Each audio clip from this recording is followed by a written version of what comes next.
Sage Orange here, and welcome to another episode of a Midwestern Minecraft Mining Livestream.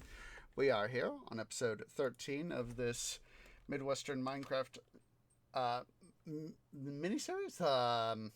Sub-series, there we go. I got myself a little tongue-tied there.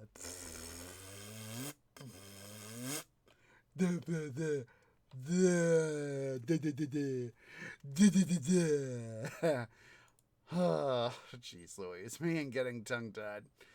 So, as of course per usual, we're going to be doing all of the mining stoofs, getting all the fun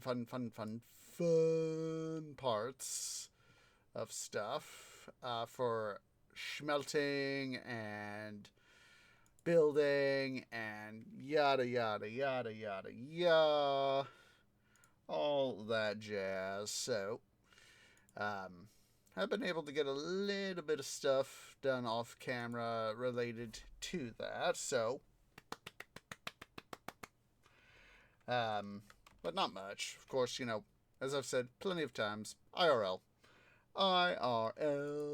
which sucks. IRL sucks. You know, if I got, $1 million right now and could have just invested, no questions asked, that sort of thing, that would honestly be awesome. And getting just having that chance to have stuff for that, the ability to be content create full time, I would just love that. As I've said that many times before. Let me go ahead here and finish getting Minecraft loaded up.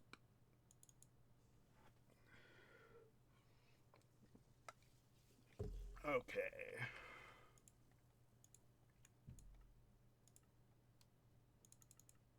Alright, so let's see here.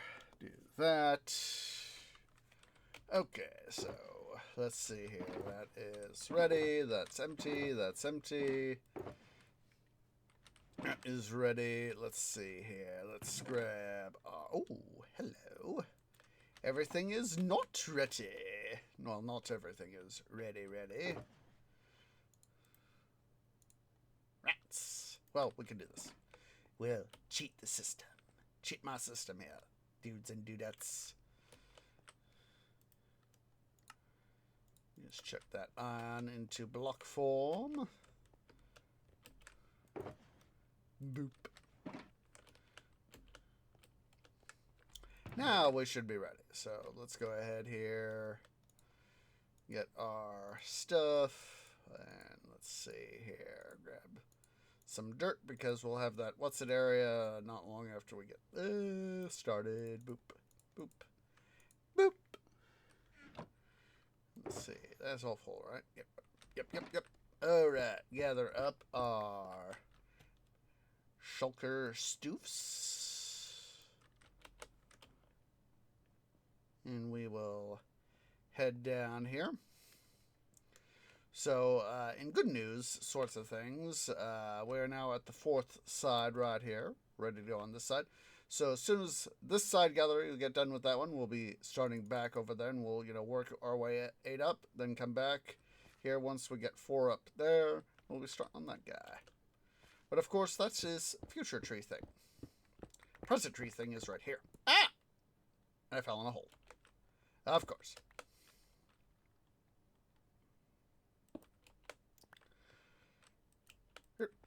Here I am hitting my head. And there is some lapis.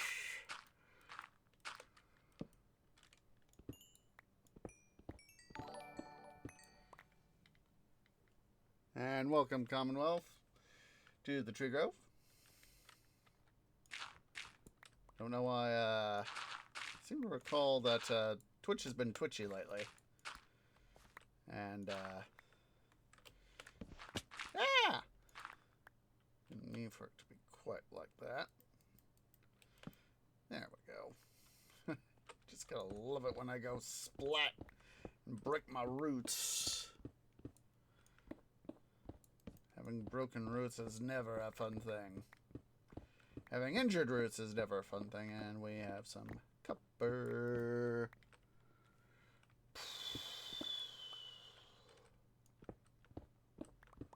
Said, it's one thing I've always seemed to notice, that the way Mojang has done this spawn rate on copper. Hello, this is just the thing I was talking about here a moment ago.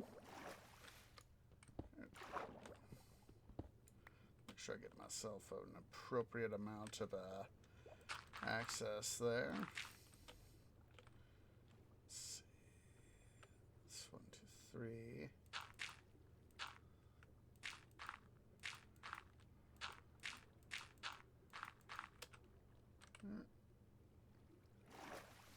Quick little breather. Yep, copper. Copper, copper, copper. Yeah, it's, me, myself, I'm using it as part of the decorations for, my entry bridgeway stuff outside, but of course that's, way a ways, right now. Let's see. Get that moved over. Come on. I hate it when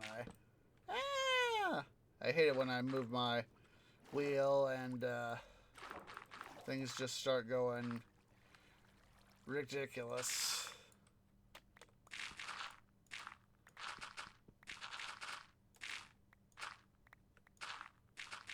It's going.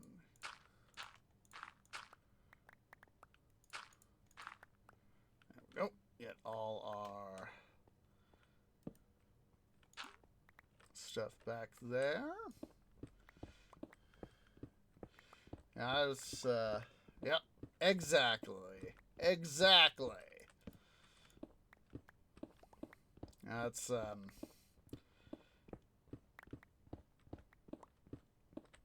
it's easy with the spawn rate, even just with a regular pick, to not have to worry about using fortune on copper. Because, when it starts getting absolutely redonkulous, you don't have to... you're gonna go with, what in the heck am I gonna do with all this copper, sort of thing. You can get to, in my experience, you can get so much of a block that if you try to use it all the time, it can become too saturated in terms of use. Which is why I try not to, oh, that might be an idea. I just gave myself an idea. For the I want to do a treasure vault in this world at some point, since I have a castle, not a castle, a grand hall, and I might just go ahead and, since I've got plenty of beehives and all that, make sure I go and do, make sure I get some wax and all that. Yeah. Yeah. Exactly. That's for, that's kind of iron is for me right now. But that's just me in general, because with the amount of large iron, heavy iron use that I do to make large builds and all that. Iron, speak, oh, the devil.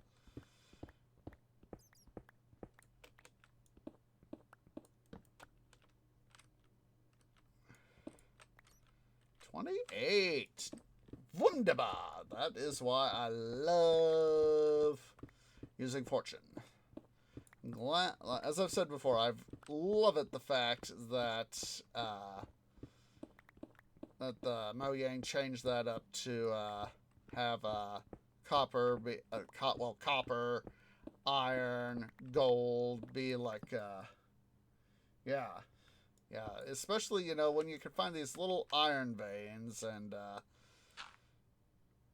you know, that are like 8, 10, or even 12 ore blocks, and you can just go, mine! Mine!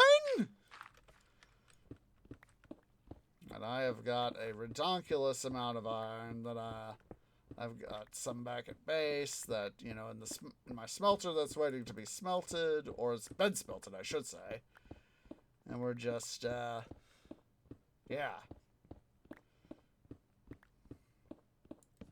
Yeah, it's just getting those little veins, and you go, mine, mine, mine, mine, mine. Oh, here's the stuff we need to smelt it with. I used to, as I've said before, I used to do the lava bucket method, but I've just found that it's just, in a number of ways, it's as much as lava is more efficient in terms of overall per unit, you know, 80 for a coal block, 100 for bucket of lava. I found that overall it's more efficient to do the coal block method. Hello again. Let's go ahead here. Come on. There we go. Oops.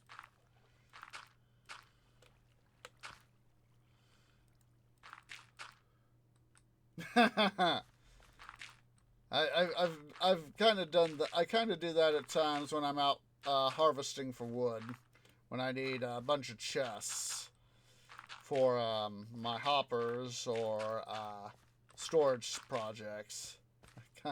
Part of me goes and just cuts down half a forest, which is why I love having tree farms. But of course, having a tree farm will generally require bones and all that. More bloody copper. Let's quickly do that. Get this. It makes me think back, seeing the ore there. Yeah, it makes me think back to I know I've said this a million bazillion times already, even though it happened barely 5 months ago. I just found myself thinking again about being in the mines, the silver mines outside of Georgetown. Coal. And like I said, actually being in the earth in an actual mine, that was so cool. Oh, jeez Louise, White Cat, I just let you back in a moment ago, and now you want out. Silly, fiendish feline. Just a sec, guys. Gotta let him out. Gotta let him out.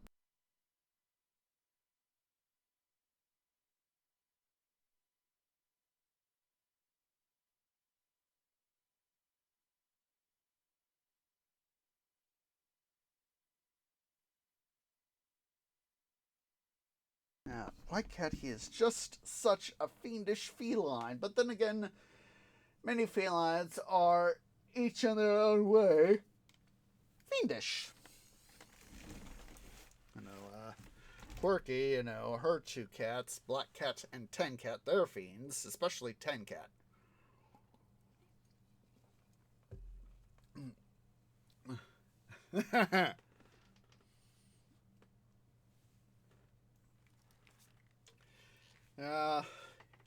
Yeah, my cat, Commonwealth, is, it's not his, real name. I call him White Cat because it's his fur color, and it's, sort of his, nom de plume of the internet. His, handle, if you will. It's not that, that I don't think I can tell his name online. It's just that I feel that giving him a little bit of a nom de plume can make for a little bit of fun times. Let's see. We're back here. Just one. No, that's a bit of the glow vine stuff thingy up there. I saw that there, and I was like, what the heck is spawning up there? And I was like, oh, it's the glow viney stuff thingy.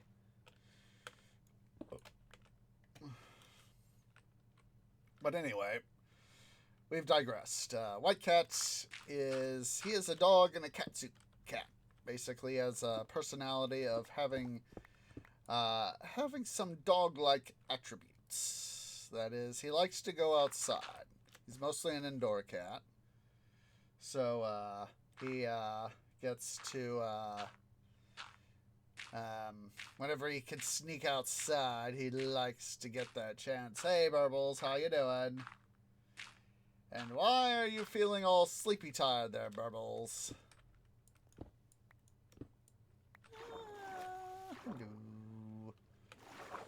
Alright, let's go ahead here. That's, a cod is a fish. And he likes fish. Okay, good there. We'll just quickly swim back. Now, at least, okay-ish is better than not being okay-ish, so... Win? Maybe. Bloody stuff. Thank you. Thank you for not sending me in the water game. Come on. There we go.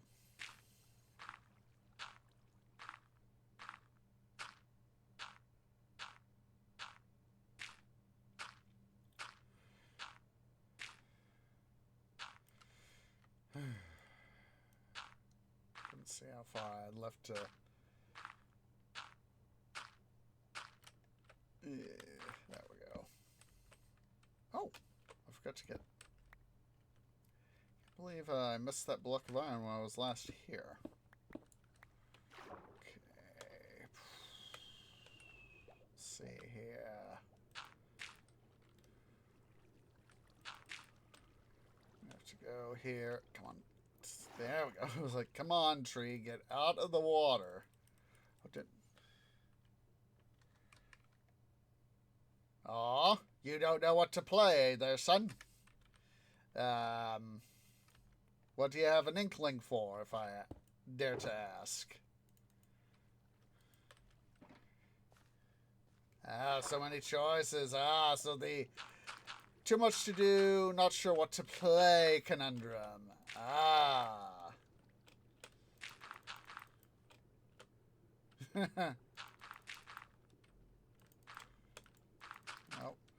this is one of those things I've never liked how they've added these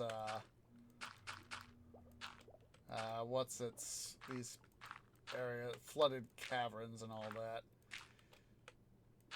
Never really liked this. Honestly, it's a huge pain in my butt. Just slows me down.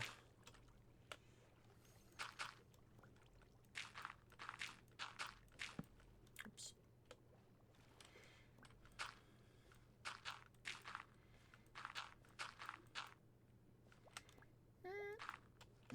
Gotta get air.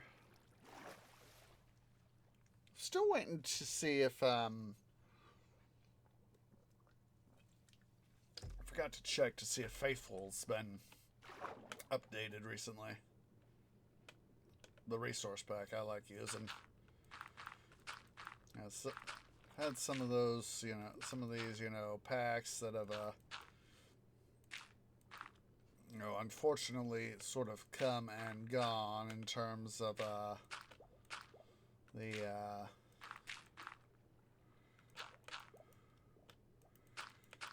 availability and all that.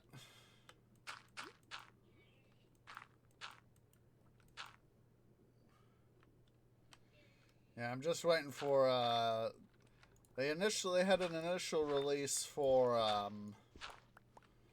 121 here. But since the more recent update for 121.3, the old 121 update is not working. So I'm just waiting for to see if they'll when they'll finally get that patched in and be able to get it. Because don't get me wrong, having this default resource pack, the default textures, is not a bad thing. It's just that I want something a little more smooth, a little easier on the eyes. Besides, Faithful adds some rather nice textures for blocks, which makes it, in my opinion, a little bit easier and more interesting to have builds. Let's go ahead here. We get our breath back. All right.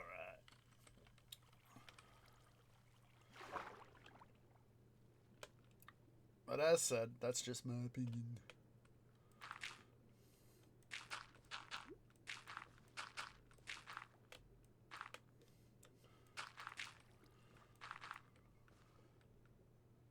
Yeah. Yeah, it's a texture pack. No, it's the Faithful texture pack. Yeah.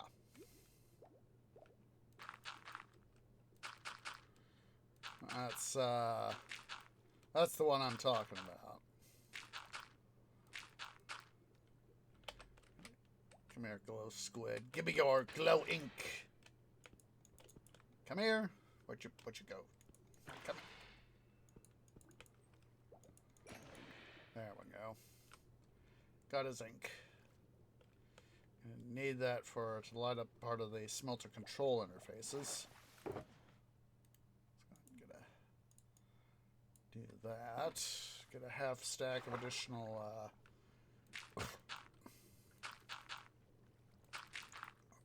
ink so that we can be able to do our stuff that way. Yeah.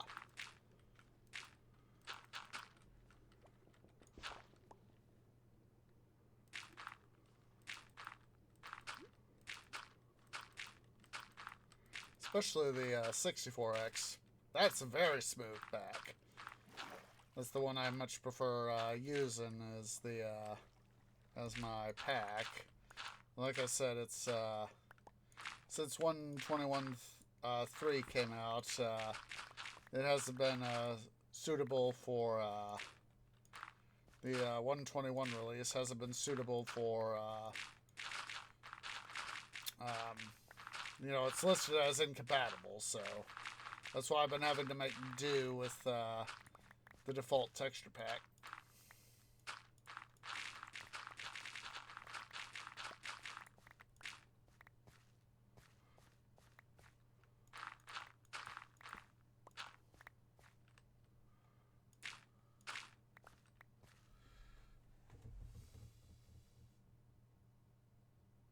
Oh, that's sounds like you need a new PC there, dude.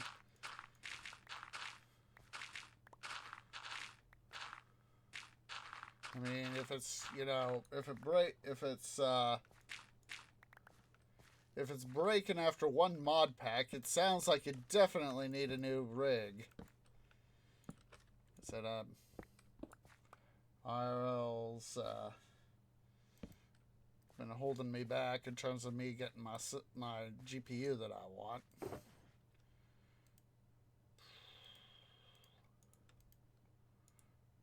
ahead and we will do that. Yeah. Sometimes it's too good to be true. This is why for the last see here. Let me think.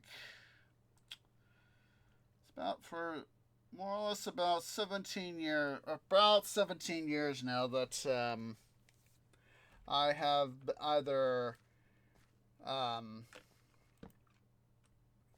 have had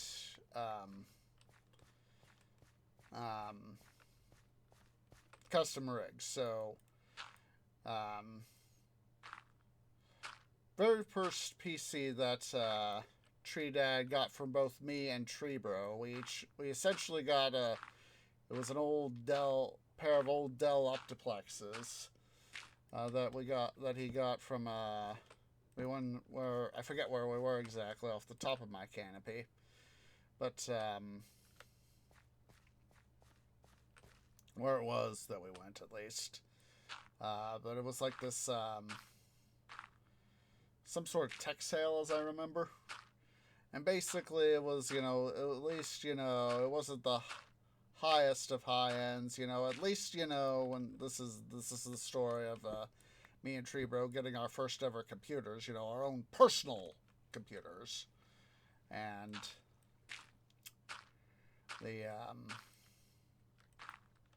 let's see here, sorry, there in my hotbar. Do that. You know, some sort of thingy-mabob, computer tech thingy. And so it was, you know, very much secondhand sorts of PCs. But it was a case of, you know, he just, Tree Dad, like I said, he wasn't trying to be, you know, cheap. He just wanted, you know, he didn't want us, me and Tree Bro, bickering over who got the better computer. And so basically we've essentially got the same, more or less got the same computer. Even, yes, there were two of them, one for each of us. That way we could, you know, have our stuff. We could do schoolwork. We could play video games when we had the time. When, you know, when we were doing you know, chores or homework or other stuff. Or we could, you know, go browse on the internet when we finally got broadband, which was amazing. Like I said, I still remember back when we had the family computer, how we had let's see here. Oh, so we're gonna need some torches. Don't be a dum-dum tree. Boop. But you know, we had the family computer, and we first had dial-up, and then initially we didn't have quite the my Tree Dad had to go set up the network for it. Why did I do that? Why did I do that? There we go. When I meant to do this.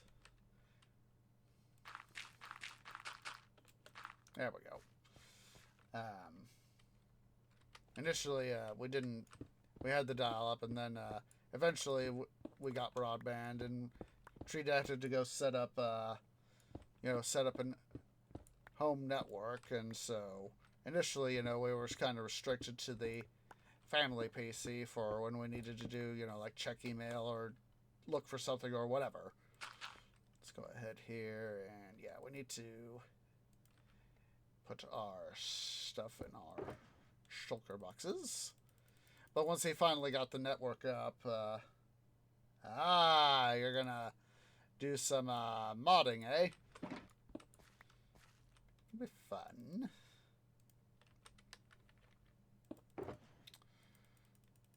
But once we finally got the network up, we were able to, you know,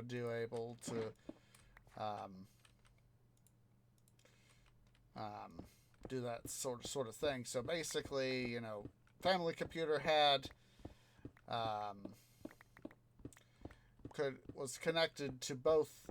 It was basically because it hadn't gotten the router set up for it yet. Initially, it was sort of a little bit of a hot swapping for the Ethernet between the family computer had to either be plugged into the broadband, or it because, you know, he hadn't fully set up yet. It either had to be plugged into the broadband, or it had to be plugged into the home network. And once he finally, you know, got the router, made sure he got the router configured the way he want, because of course him working in IT and all that, and all that sort of thing, because he, of course, you know, being in IT, you know, knows that there are some dark places on the internet. He didn't want us necessarily, you know, going there. He was a little bit of a concerned parent, but, you know, rightfully so. And me, myself, I prefer not to go to those dark places. I know that there are dark places. But, you know, why go to the dark places when you can have fun playing, have fun streaming on Twitch and chatting with friends. That is what I would much rather have do, honestly. Ow. Ow. Almost ow there. Nope. No. Give me access back up. Yeah. Well, in this case, it was kind of complicated. But in the end, it all worked out. It all worked out. You know, that was one of those things that, you know, he sort of initially told me, Tree Dad, was, you know, it's like, you know, he said, son, there are some pretty devious places on the internet. And if you go to some of those places, you might find your internet access revoked until you can prove that you can be trusted. So, you know, and I asked about that sort of stuff, and, you know, because, you know, honestly, I wanted to make sure, you know, what is the line that I should not cross? And so, you know, we talked about it, and I said, okay, I know what lines I should not cross. But because, you know, the internet can be a very big place. 1, 2, 3, 4, 5. And it's only gotten bigger in some ways.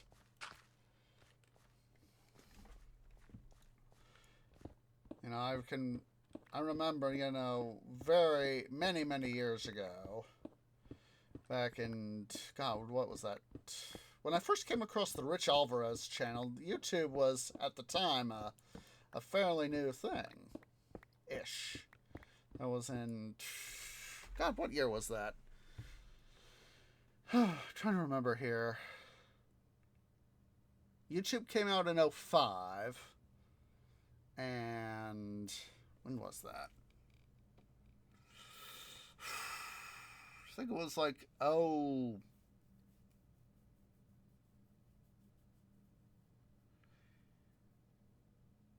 yeah, Richie started doing stuff with Stupid Mario Brothers in late 2007, and yeah, it was back in 07 for Stupid Mario Brothers, and it was like 2009 that I found out about his channel. Yeah, it was 2009. It was late 2009, so I had, for however it was, I saw the Stupid Mario Brothers movie with Bob Hoskins, and God, I saw that film and I was like, gee, this is kind of cheesy. But there was this one scene toward the end of the film when the king of the Mushroom Kingdom in the parallel dimension, you know, once Koopa gets defeated, you know, he transforms from this gobbledy sack of fungus back into a person, or what in their world passes for a person. And I was looking up something for that scene or something like that, and I had done a typo. So it was Thanksgiving-ish, you know, I was on break from school at the time. And so I typoed, and I came across the Rich Alvarez channel. And it was, you know, Stupid Mario Brothers Episode 1. And there's some more copper. And so I kind of poked around a bit at it, looked at it like the first episode of maybe the second. I definitely know I watched the first. Yeah, the same here. In some ways, school is so much easier than work. But, yeah, I saw the, like the first episode, at least maybe part of the second, or something like that. And I was like, interesting, but I'm not sure if this is definitely, you know, I was off on a tangent. So I went back to looking for the thing, and I think I found, you know, a scene at the time. That the video's probably long been deleted by now. That was Many, many moons ago, of course. And so, I just went on my way and did my stuffs. Hello, wherever it is you are, over around us somewhere here, spider. Go have fun, Burbles. Go have lots and lots and lots of fun.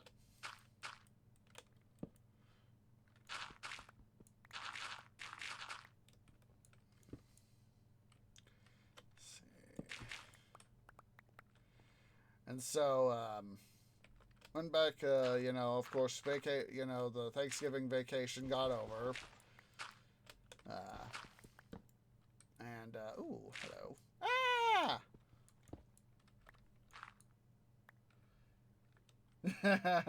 Yeah, I need to do that. But anyway, Thanksgiving got over and had to go, finish up the first half of the school year and did that. And then on Christmas break, I was trying to remember what it was like, I thought back to the whole story I just explained, and I was like, God darn it, what was that thing I saw that I got distracted on? And so I watched the first over spring break.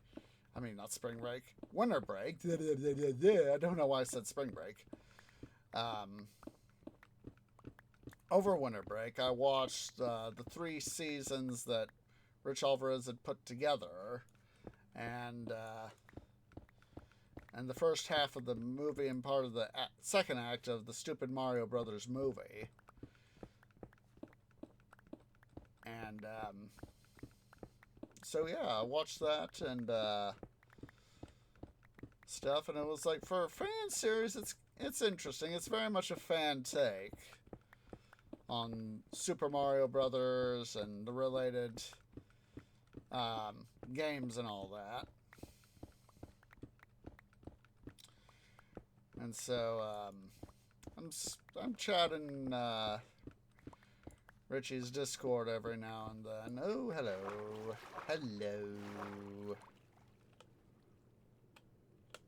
We're here. I'm gonna quickly plug that.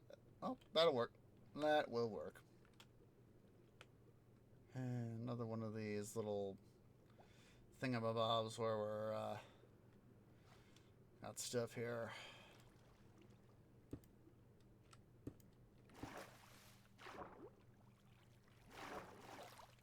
No, don't. Thank you. Trying to stop myself from getting flushed out into the regular thing there.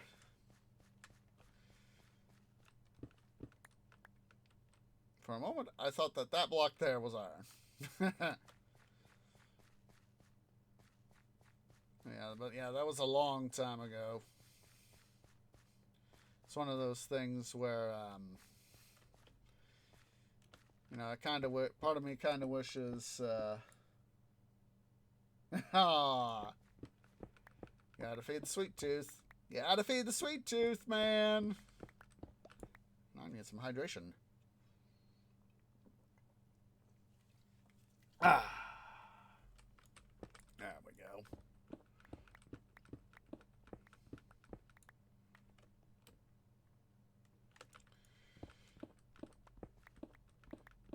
At least we've gotten some amount of iron from this run. Yeah, there's some stuff that, trust me, in some ways I feel old. Some of my coworkers at Home Depot are older than I am, and they kick butt. And compared to some of them, I'm quite spryer. I guess it's because some of the stuff I've sort of picked up. Oh, hello there, Clay. I've picked up from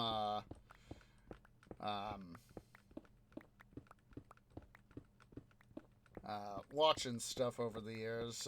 Makes me sound a little bit more, like I'm older than I actually am. One of the things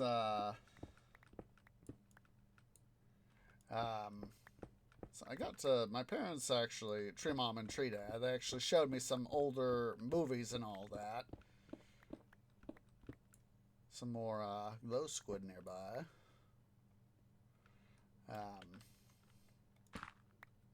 We get to go to the other side now.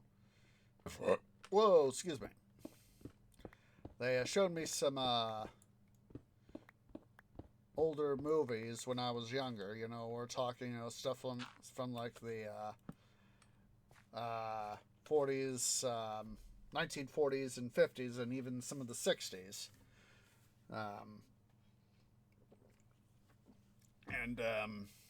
Because they had been, for whatever reason, they got to see him because of the way things worked out for him. And so I guess it's, you know, and then, you know, sort of seeing some of that sort of stuff play out is, I guess, part of the reason why I am what I am. So, let's see here. Boom. Boom. Just quickly turn on peaceful so we don't have no mobs come up and blow stuff to smithereens. Quickly. Just a sec, guys.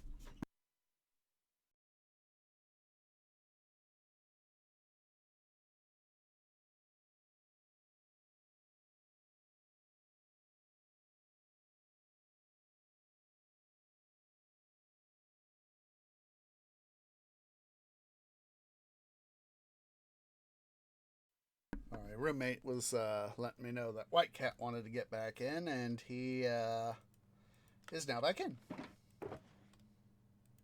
Nope, we want the steak. Hold on to the stick tree. Alright, let's see. Split that, split that. Boom, boom, boom.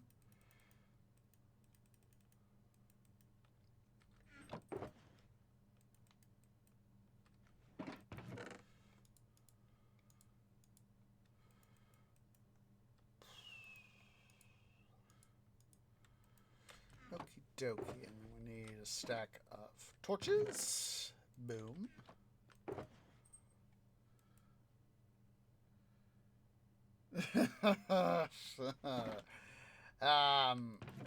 I think White Cat would probably have issue with the water gun there, Commonwealth. I mean, he's adventurous, but he does not like water. He would probably be yowling his head off. If my guess would prove anything right. Why did I pick up that copper? Didn't mean to pick it up, but we're going to pick it up anyway.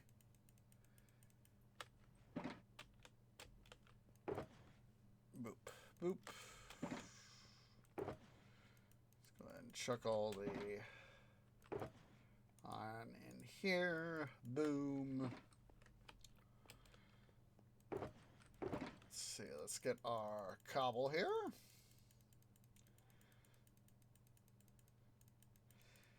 God, there's Commonwealth. You got me thinking about this. I'd have to go looking. It's I got it in my bookmarkers for my browser, but I'd have to go looking to find it because I stowed it someplace. I stowed it someplace stupid. I stowed it someplace stupid in my bookmarks, and let's go. Yeah, let's go fix my pick. I stowed it someplace stupid, and what happened is it's a bunch of clips of cats trying to jump on tinfoil, aluminum foil, on some sort of flat surface, you know, showing like countertops, tabletops, sofas, couches, chairs, and basically they go, you know, when they get seriously spooked, and they're, you know, this one cat, I'm remembering, it's as if it's been struck by water, and it's literally sets itself.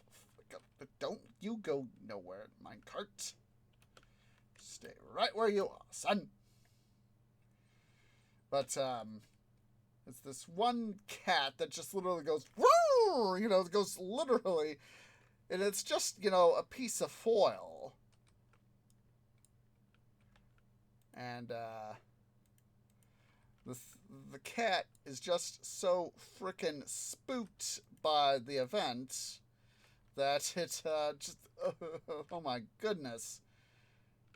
Feels like, craziness happened. So, like I said, I'd have to go find it. Let's see here. Let me quickly...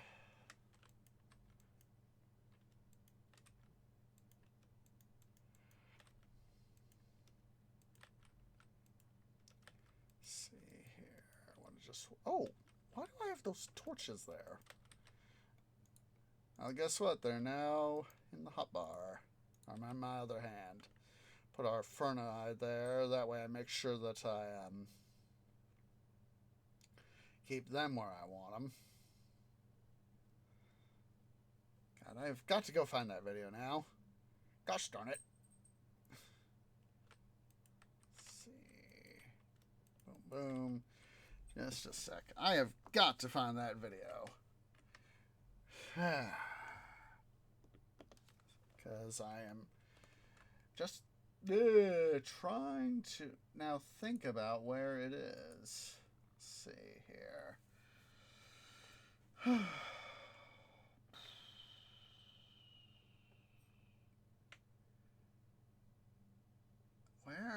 Where in the heck did I put it?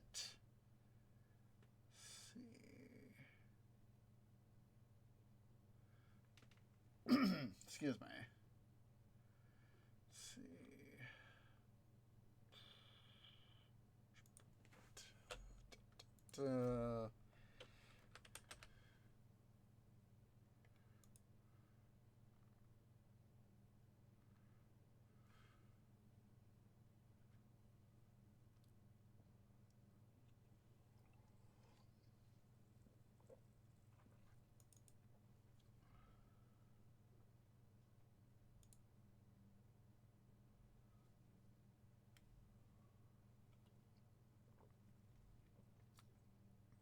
This might be it.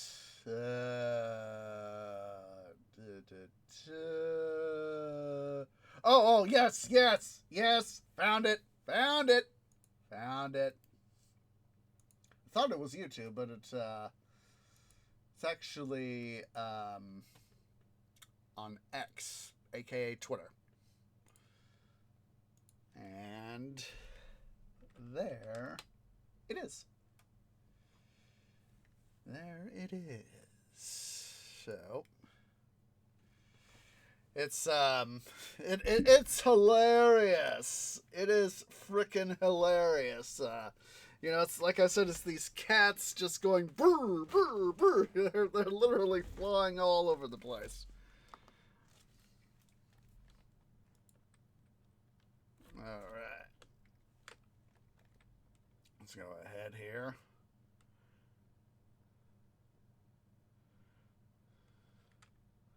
I said I am all for lolcats.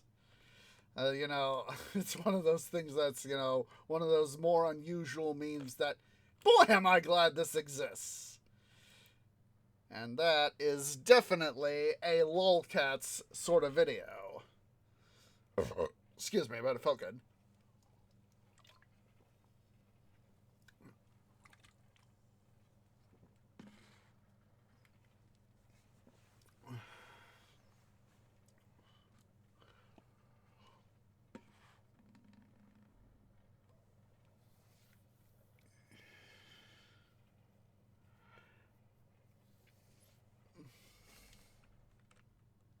Alright.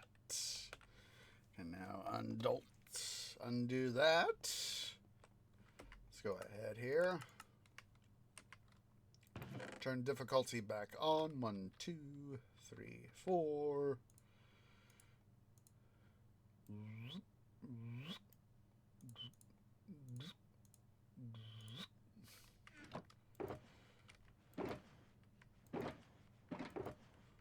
All right.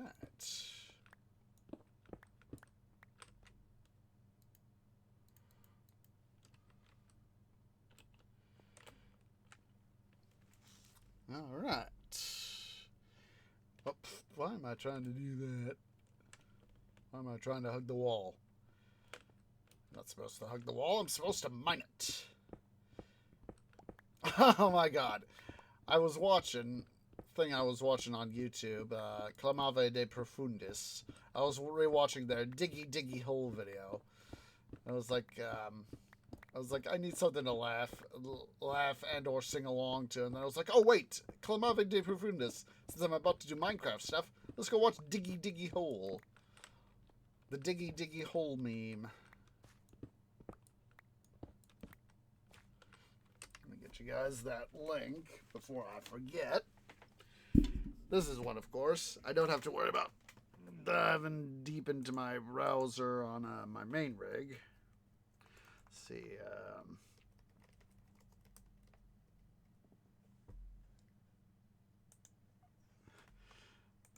This is part of the reason why I have my laptop up during stream. It's so that I can do that. I've always liked the segment where the mountain dwarf group, they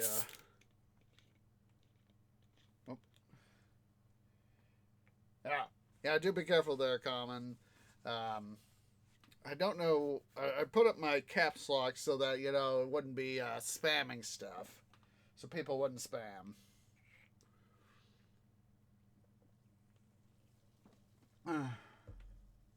Yeah.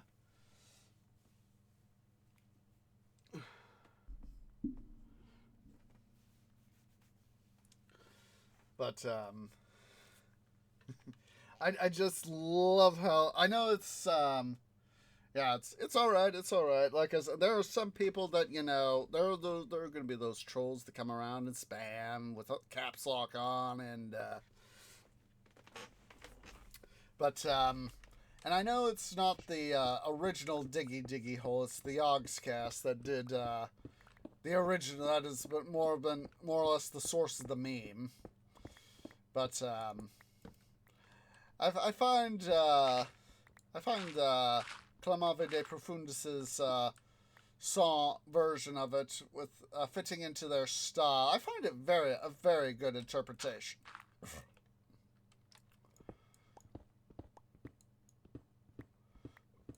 Well, that's just my opinion.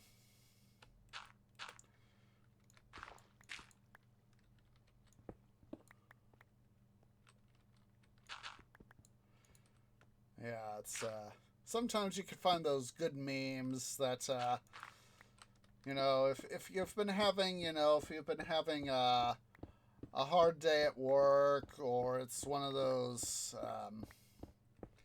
it's a sad day for whatever reason, and you need a good meme.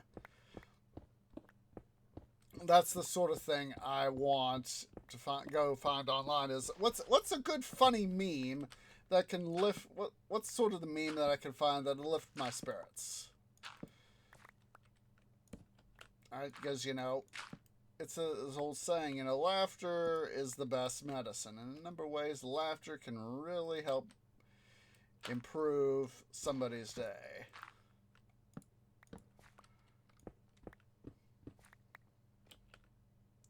Yep.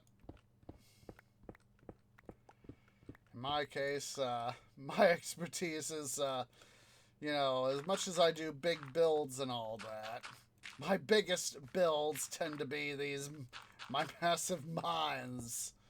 People who've known me for a while, it's like, here's Osage Orange, known for his big holes. Digging big holes. Diggy hole. Iron! Come to daddy. But, just doing this made me think back to watching that meme that Clamave de Profundis did. And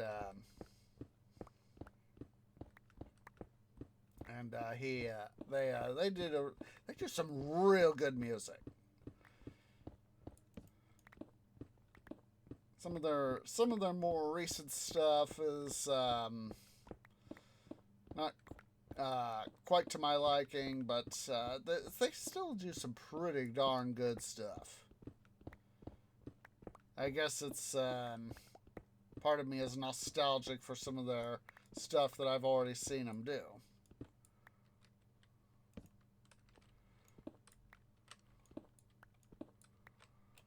It's also kind of sad when you think about it, if you know, that there are YouTubers out there or content creators in general that, you know, for whatever reason can't, you know, they've had IRL, they've moved on from content creation or other such. It's, you know, kind of sad in ways when, you know, a famous content creator moves or unfortunately passes on.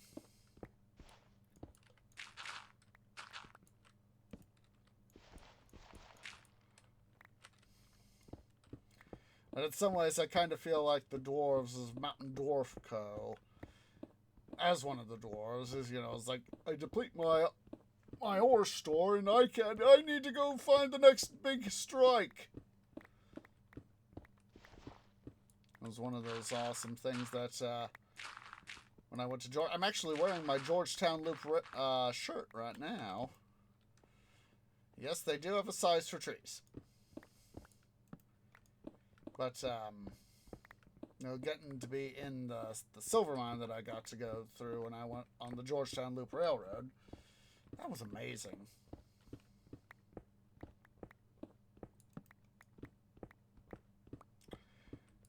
As I've said, it's, you know, it's oh, hello. Sort of doing what I'm doing here, you know, burrowing, and they burrowed into the side of the mountain, looking for the gold, and it was the seams that they found were excuse me,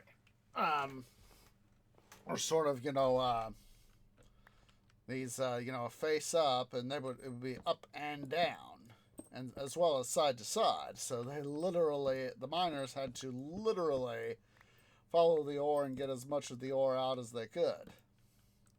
That is so interesting to see how, you know, a particular 3, 4, 5, 6, 7, 8, 9, 10, how, you know, something different, you know, silver versus gold versus iron versus coal can be a thing. You know, coal can often be found in these, you know, in their strata, which is a type of rock formation. You know, that's, you know, can be, for example, you know, put it in Minecraft terms, can be, say 2 blocks high, 25 blocks wide in places, if not wider, and, you know, 30 or 40 blocks deep. And, you know, if you're underground.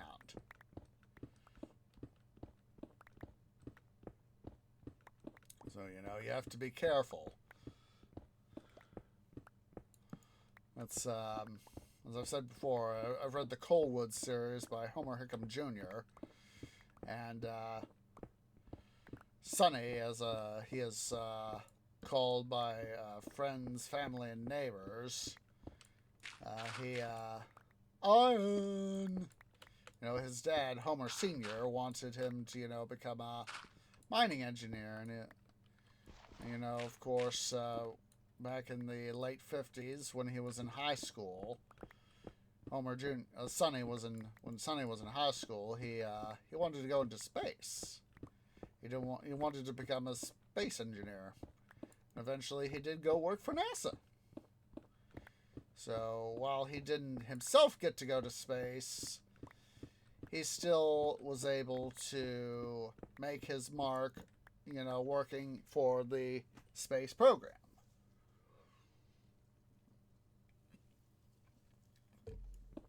That was one of those, October Sky, the film, was released back in '99. And I think it was 01, I think it was, when Tree Mom got the VHS tape of it. This was, of course, when I was much younger. And They said, you know, this'll teach you something, you know. First time that Tree Bro and I got to watch it. Let's see, 16, so 4, 5, 6, 7, 10, 11, 12, 13, 14, 15, 16. Why did I count 16 when I only have 10? Ah! I was obviously looking at the... Combine the 36 and the... Yeah! I hate when I do that. Let's see, let's... We'll just pull out the diorite. Just fill it in. Don't know why I miscounted that. And let us chuck that flint. Yeah. My canopy just went there. My canopy just went there. Don't know why. It was one of those bleh sorts of moments.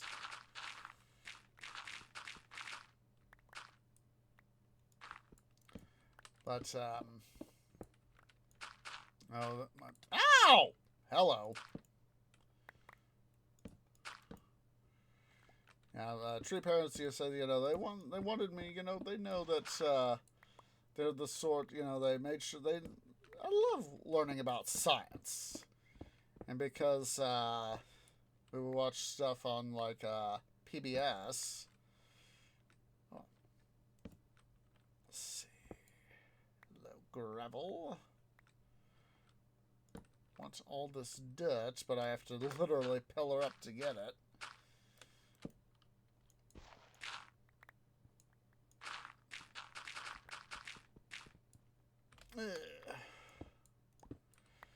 So, they went and got the movie October Sky, which is the dramatization of Homer Hickham's memoir, Rocket Boys, and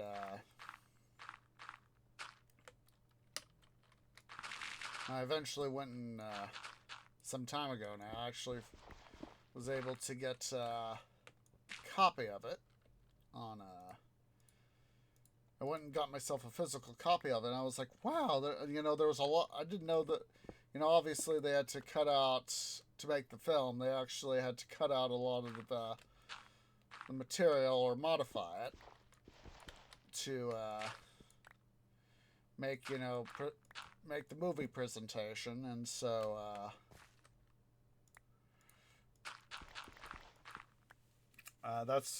so I learned a lot more. And finally got it on got it for my tablet a couple years back, like 3-4 years ago. And I said, Tree Mom, Tree Dad, thank you for when I initially got the book for myself, the paperback version. I said, Tree Mom, Tree Dad, thank you for having Tree Bro and I watch October Sky, because I've actually learned some more about Coalwood and all that. And they said, see, learning has its benefits. And so it was one of those thank you sorts of things. So, and then of course I read more of his memoirs, the Coalwood trilogy. And I'm glad I did. Or dirt. I'm not going to worry about going after that stuff. Let's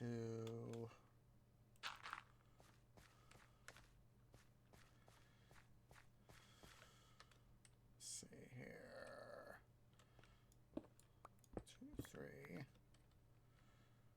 3. Excuse me, but it felt good. But, one of the somewhat dramatizations of the film. Geez Louise. Need to put some of this stuff here up.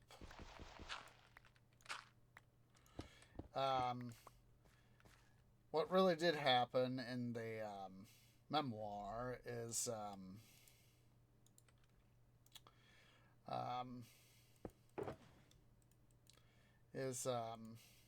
when Homer Sr. Unfortunately was involved in helping rescue some miners from a mine collapse, where part of the mine literally collapsed.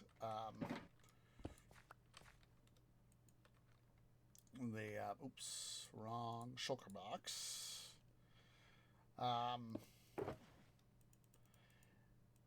Because he was sort of the God, I'm trying to think of the sort of the position he was in. I haven't read the memoir in some time now. I think it was essentially sort of the superintendent in the sort of superintendent of the mine position, and he it's one of the things that Sonny Homer Jr. describes is that he his dad had to deal with the mine workers and all that, and have what they wanted and all that, and basically the various interests it's in play that they all had to live with and all that in the U.S. at the time. So, there's Skelly trying to shoot at us. Give yourself away there, son. But, in the film, sort of dramatizes Sonny having to go work in the mines because, that was one of the things is that it was very much Coalwood, West Virginia was a company town. And, if you weren't working something that was either in the mine or something related to mining operations, you weren't allowed to stay in town, as it were.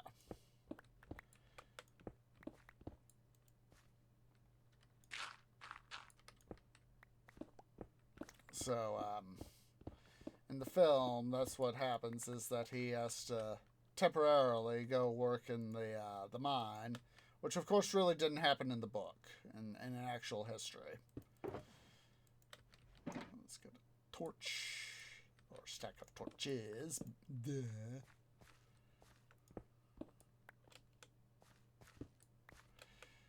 And, God, was it, it was either,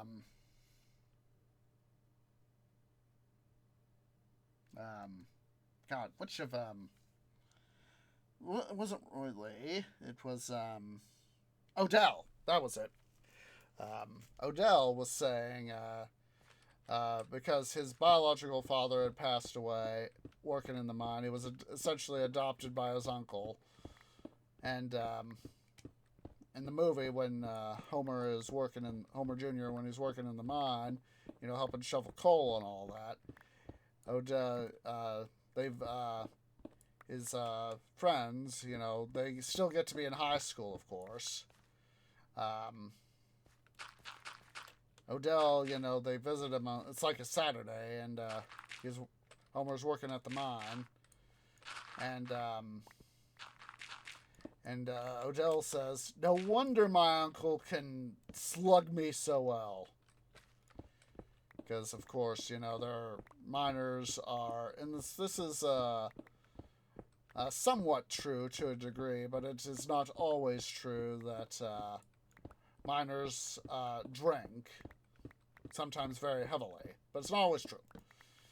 Of course, it's depicted, that Odell had troubles with his uncle and all that. Let's see, 1, 2, 3, 4, 5, 6, 7. Yeah, 7 this time, tree.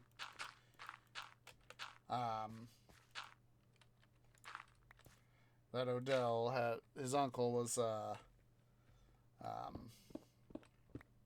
heavy drinker and all that. But, oops. So, it's like, that's the reference, it's like, no wonder my uncle can slug me so well.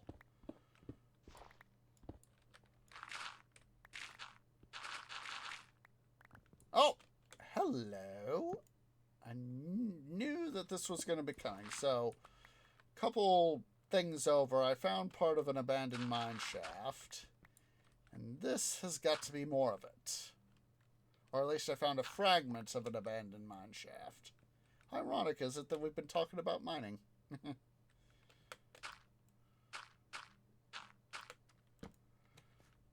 Yeah. Okay.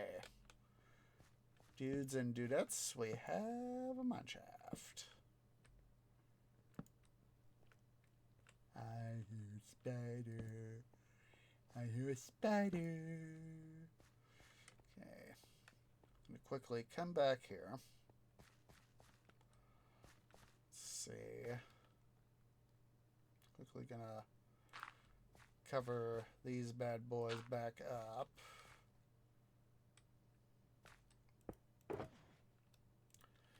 Yank out.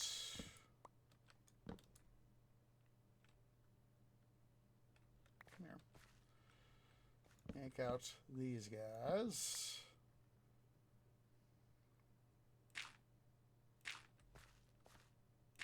Oh.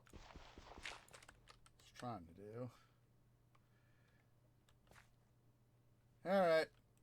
Go get some sleeps. Hope you have a good rest of your time in their Commonwealth.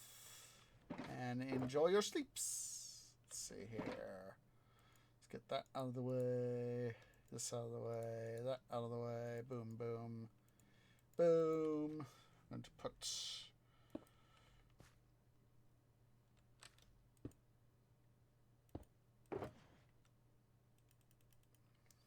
Let's go and consolidate our stuff there. Let's pull out a bed. Go ahead and set a respawn point.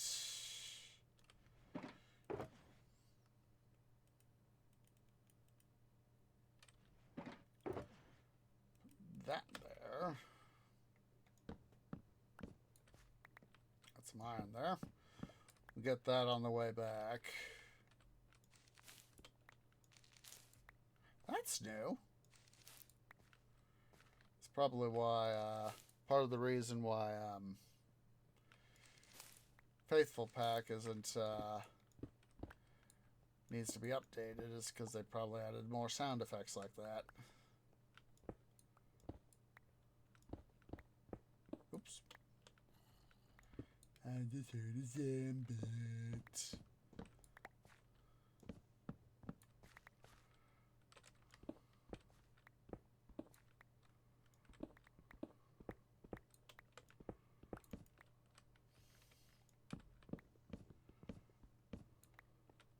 Come on.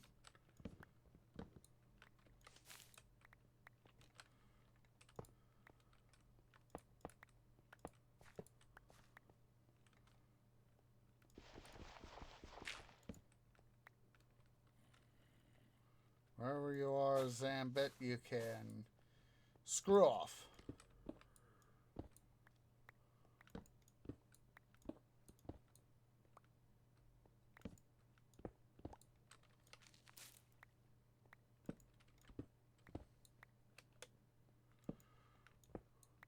Put some iron there.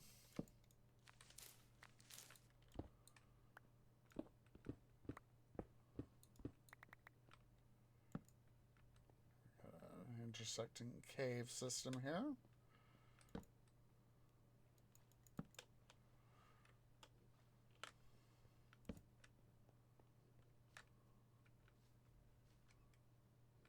Let's move some more of the mine over here, it looks like. We'll probably be able to get up there at some point. If the system is extensive, we'll probably be able to get up there at least. So I'm not going to bother going up there. I'm not going to bother trying to explore that.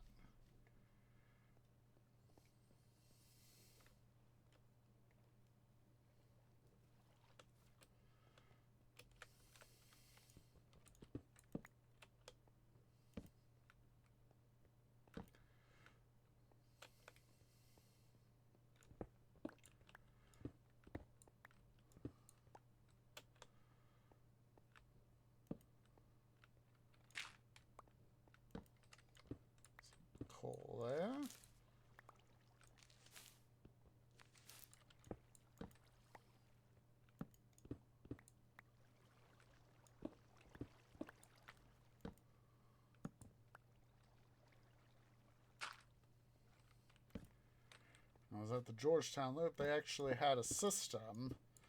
They had when they were busy digging the mine, it was explained that they made sure that they put their boring tunnel, their main shaft, into the mountain at a very slight angle. It was like, I think it was like 1 in 100 gradient for, for every 100 feet in, they'd go up a foot or something like that. Basically, a very slight gradient, so is that, because of course this being in the mountains, snow is a thing, and of course when the snow melts, it percolates through the mountain, and basically what happens is, that melt works its way through the rock, and inevitably becomes, in any exposed interior surface, works its way out. That's why parts of the mines, that were not on the main mine shaft were flooded. It's because water from those areas, was not obviously being pumped out by mining facilities or mine workers. So that's why those areas were flooded. It's why when the Coalwood mine finally shut down, I forget when was that. I'm blanking out. Basically, when the Coalwood mine shut down, it started flooding. Because obviously they weren't running the pumps anymore to keep the water out of the mine.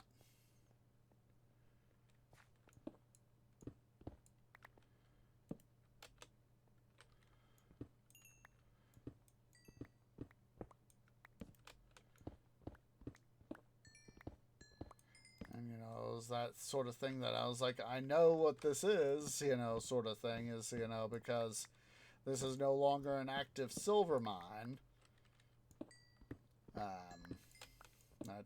That's the reason why it's not, that's why these parts of it are flooded. And you could actually see water seeping through parts of the mine. There were places where, you could tell that, the water was flowing, and that's one of the things that was a common thing for the,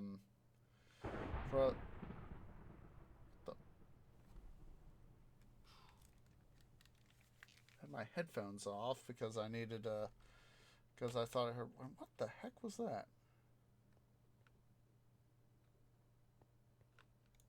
Because I thought I heard White Cat there, and I just heard this sound. Oh, it's a thunderstorm. That's the sound I heard. Okay. Like it. Back to the thing. That's the sound. Boop.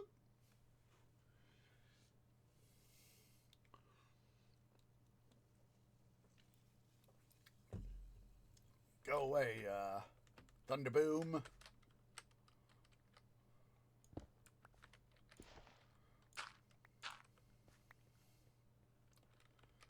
Okay.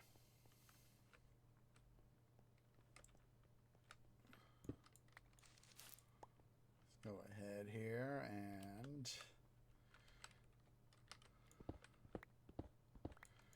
so yeah, it was one of those interesting things that I knew that often abandoned mine shafts are just left to flood. I bet for the folks who used to live in Centralia, Pennsylvania, but they wish they had more of their mines flood to prevent the Centralia mine fire. That's been burning for about 60 years now. Just over 60 years. And that's caused a lot of grief for the Centralian people. It's virtually a ghost town these days, so there's only like a few residents of the town. Whoa, hello. few residents of the town left, and once those last few residents die, they can't pass their property on to their descendants. It'll have to enter. Whoa! Hello. Very extensive. Hello. So, come to Tree Daddy. So what's going to happen, based on what I know, is what's left of the Centralian few that are left, their homes, once they pass on... Oh, we have a spawner.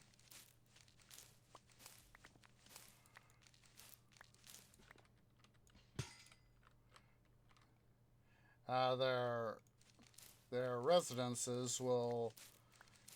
The few people that are left, their residences will enter eminent domain. So basically, the Commonwealth of Pennsylvania will be able to essentially reclaim the homes and be able to essentially, finally, shut down, quotation marks, what's left of Centralia. Go away, water.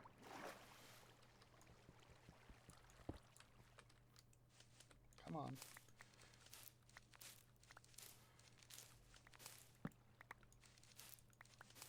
It's just like back at the main mine.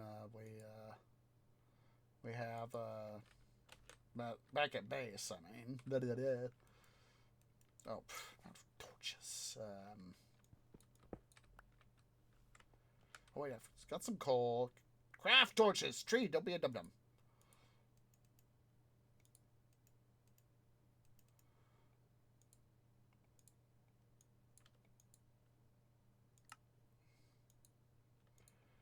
Some torches. Let's grab this on here before I forget.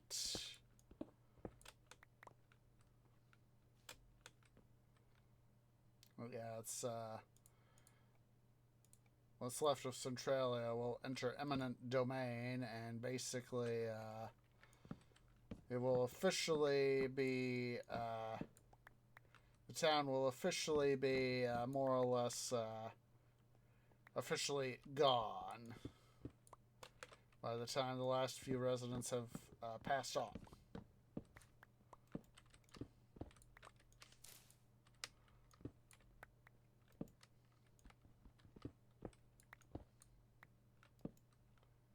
Where's that?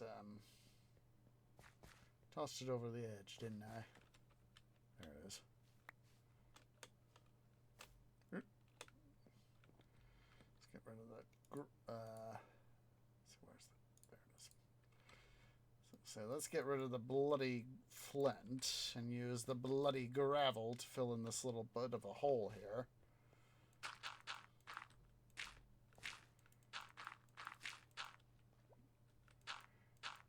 Just making sure it was an oxodal and not a hostile mob.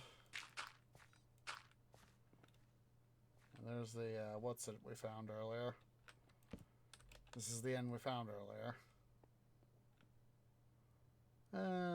Not gonna bother trying to explore this. I already have enough to explore with a mine, an abandoned mine.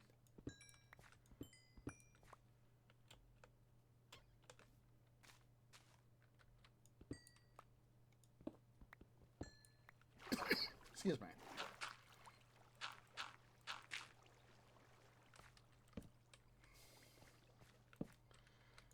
But yeah, Centralia is one of those, both the case of Coalwood and Centralia. It's sad for both towns, but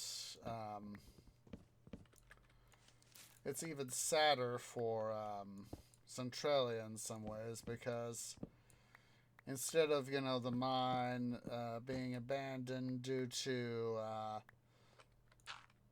mostly to economic factors, as was the case with Coalwood, In this case, it was, mankind's hubris that unfortunately came and bit him in the butt.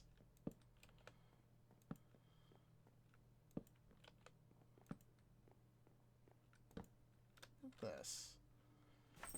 Oh, just a sec. Why can't once out? Just a sec.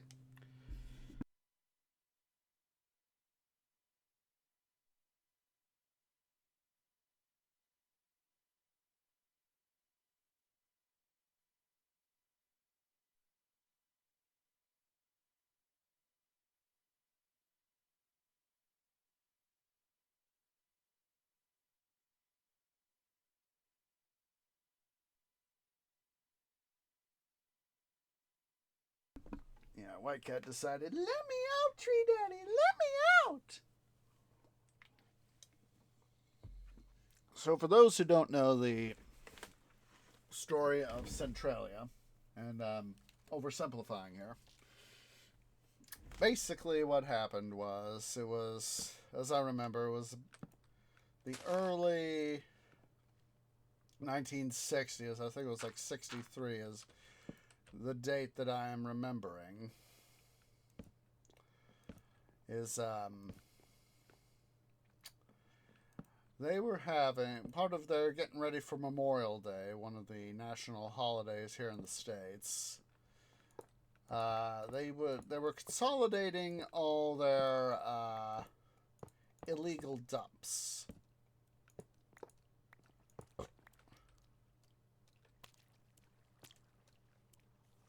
Fish slapping around there.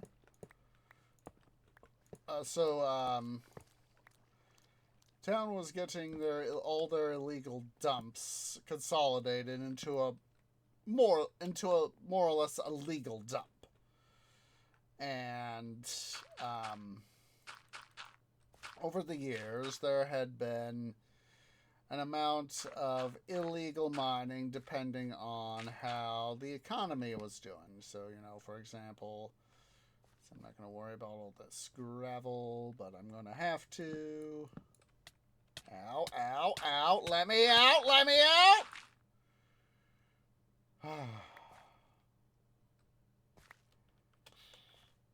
So basically there had been, to a degree, some illegal mining going on. Especially after, the post-World War II years, where things were not quite so good. And so as said, the dumps, they were there, and people could, they couldn't totally avoid the dumping. So what happened was as said, the townsfolk, they got together, they got some people put together to be able to deal with the trash. And so there was this one open pit that is commonly believed to be the source of the underground fire. Or at least parts of the underground fire. Because, for those who know, coal mines tend to be a dangerous area where you can have coal fires.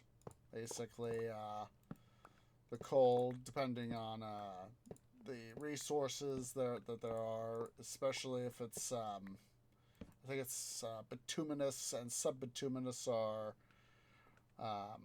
very good at catching fire when exposed to the right amount of heat, whereas anthracite coal is a little bit harder to ignite. But this is anthracite coal that we're dealing with, as I remember. So anyway, the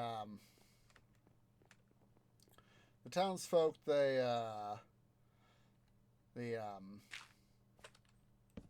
got the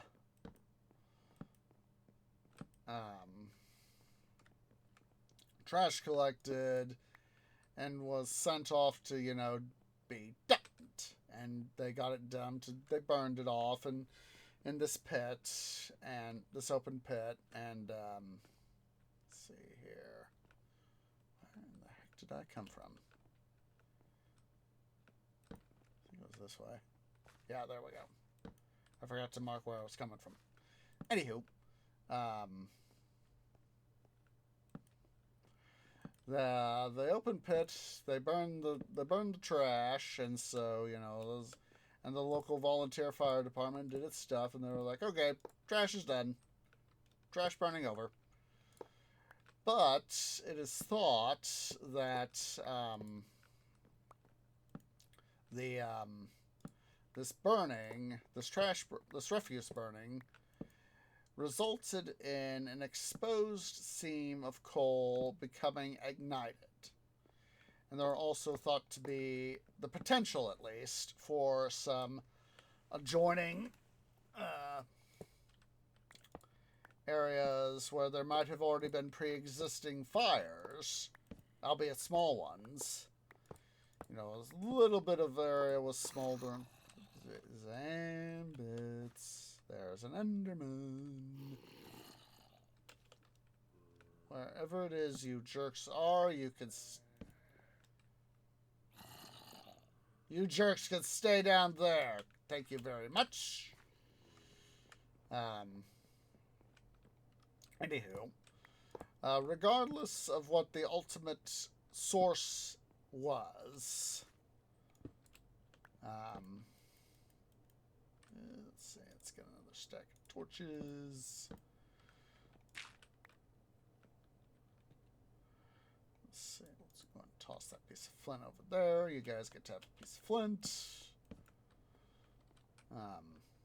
Regardless of the ultimate source of the fire, the mine system underneath Centralia caught flame, and so at first it wasn't going to be. At first it wasn't too much of an quote unquote issue. But as time went on, people started suffering. Carbon monoxide, which is a notoriously hostile compound to life,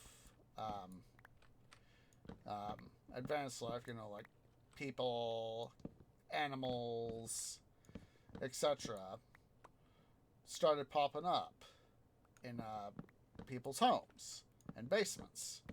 And so basically, and there was also people noted that, hey, the ground's starting to heat up too. So basically, things did not go well. And they tried to contain it, but due to mismanagement, I hear you there, Zambit, the fire continued to spread despite intervention a number of times, and it's more or less became a situation where there's a creeper there. I see you, creeper.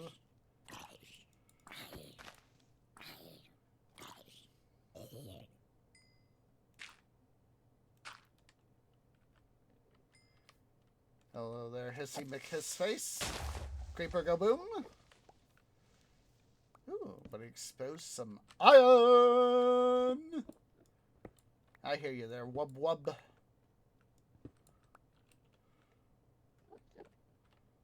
Yes, wub wub, do your wub wubbing. Let's go ahead and just do that. So yeah, basically, the town, unfortunately, the town of Centralia was forced to become a ghost town.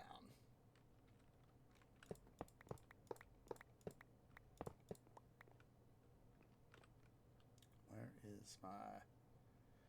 I don't have... I checked my food. Oh, wait, there's my food. Duh!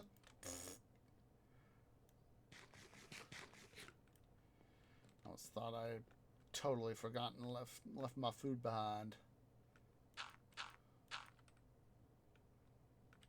But yeah, as the fire spread, it became too dangerous for people to live in Centralia, and so they were more or less forced to abandon their town, which had existed since the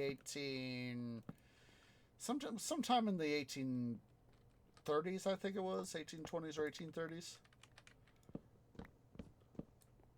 I know that people at least had been living in the region since the 18. Westerners had been living in the region since the 1820s, 1830s.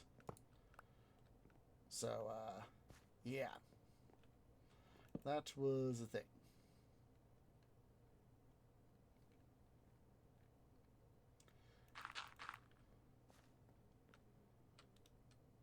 See, I think what we'll do is we will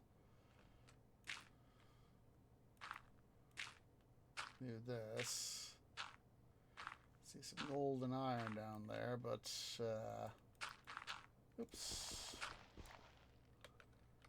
not gonna worry about it.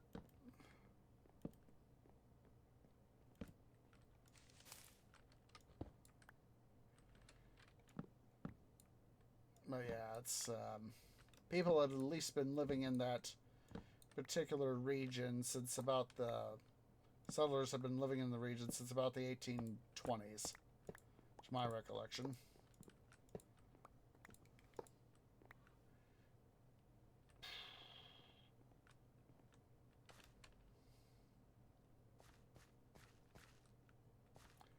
And they were essentially driven from their homes by a fire. Come to Tree Daddy, iron.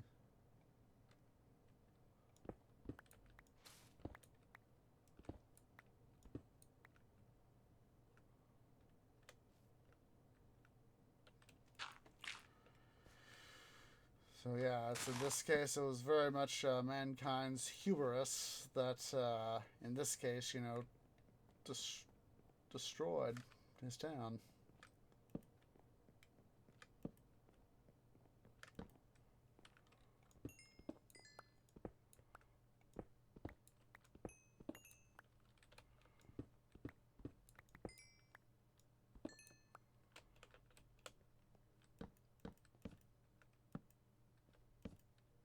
That is our marker there to say, tree, you need not go past this point.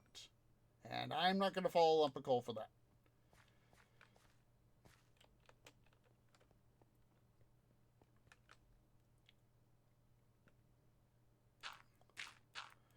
Tree, no need go splat. Let's go ahead and double back the way we came here so as that make sure we get all our stuff.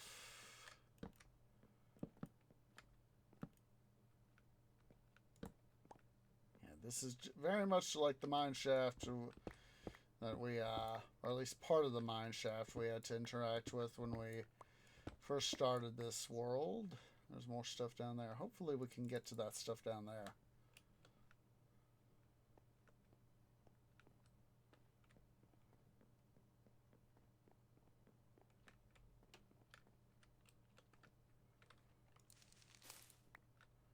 This is why I have my system. Tell me. Torch out. Mine it.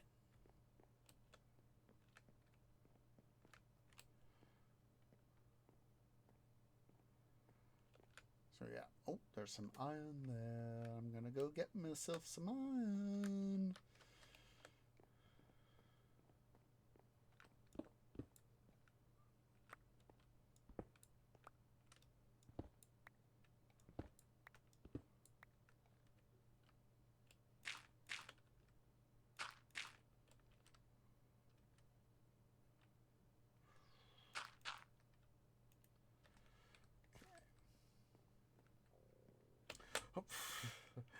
I just about fell down there, guys. Oh, jeez.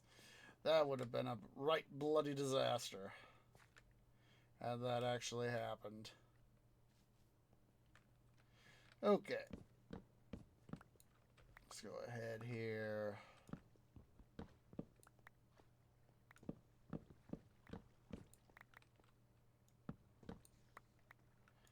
I hear you there, spider.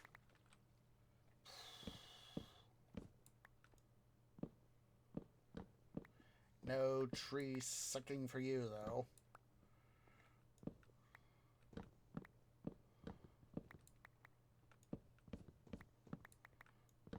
Don't get to have any of my sap.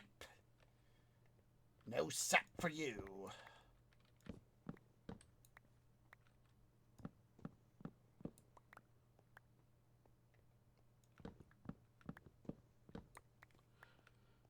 We're going to be taking a break here in a bit.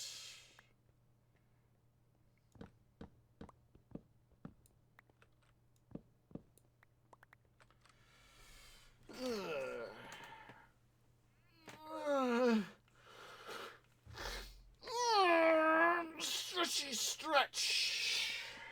Let's see here. Let's go and bring this string down to some stuff there.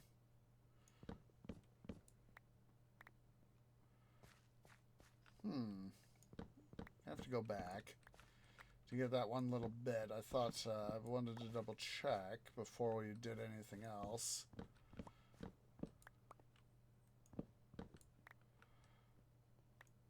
To get that little bit there. Those, what's-its.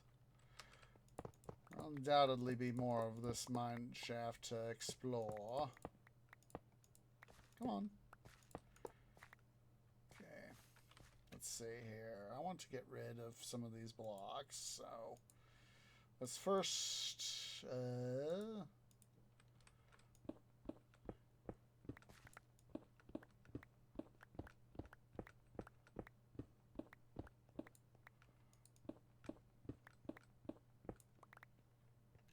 start with our granite and diorite, and then we'll move over to the little bit of andesite we got. Come on. That's 5. And where is it? There it is. 7. 1, 2.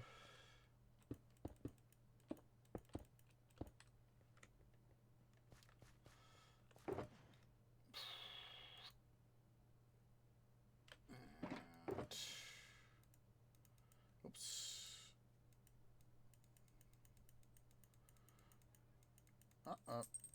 Me here's White Cat. Let me in, Tree Daddy. Let me in. Yes, he wants in.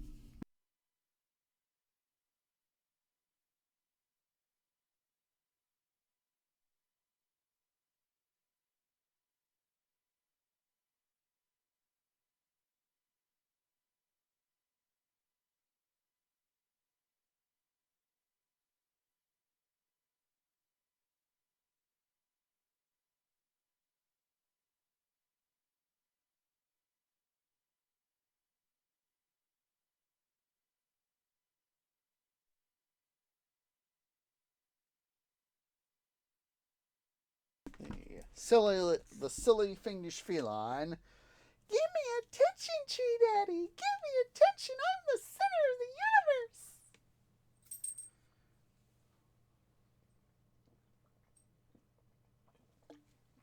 universe. Okay. Hi. What you want there, White Cat? You're being a little attention eater is what you are. Yes. All right. All right. So, let's see here.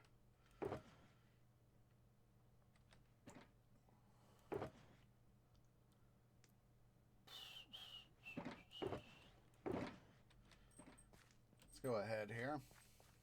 We'll head on back. Let's grab be prepared. Grab an extra stack of torches just to make sure. Anti-dum-dum.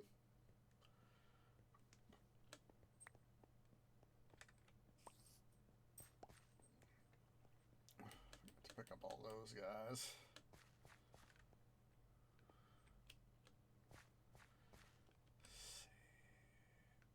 It's down there. I'm trying to get my bearings for it. Hello over there, White Cat. I hear you.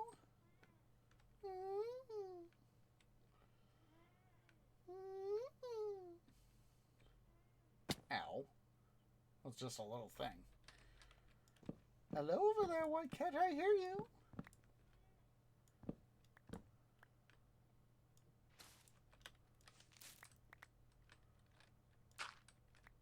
darn it, I cannot get diggy hole out of my canopy, guys.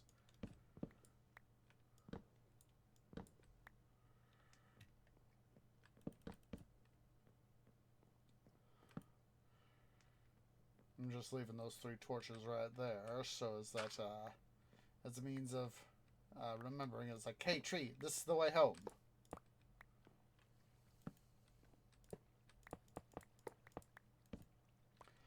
I see a spooter, 'tis a spooter. Hello, spooter, you've given me your iron string.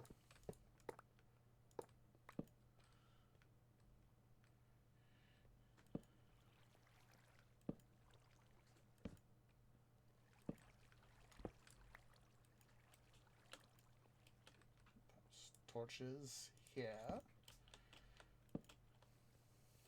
Huh, I could have come through here, but I didn't know. I did not know. Literally right next door to the thing.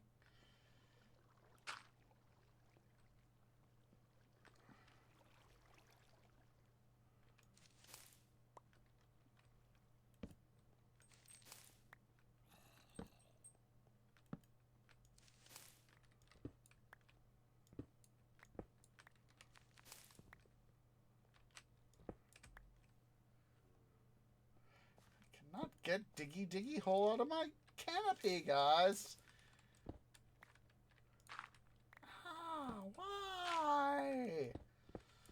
Why does such a catchy song have to take up residence in my canopy?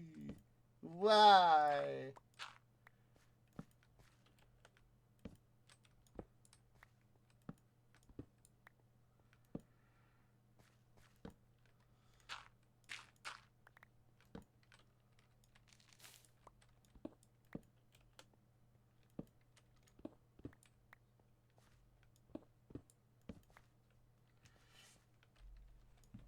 And it's quite appropriate, since I would want to, in some ways, you know, if I had the ability to be a character in Tolkien's Legendarium for Lord of the Rings, Middle Earth, I would want to be a dwarf.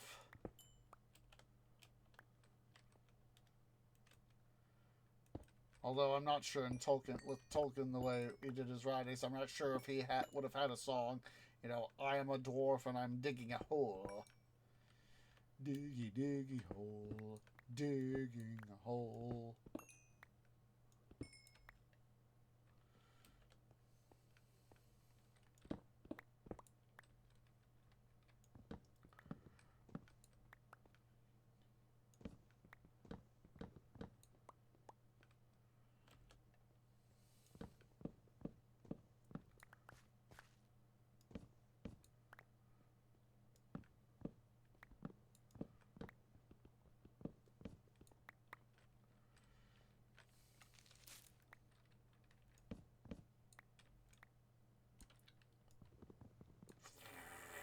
Get the correct tool for the job tree.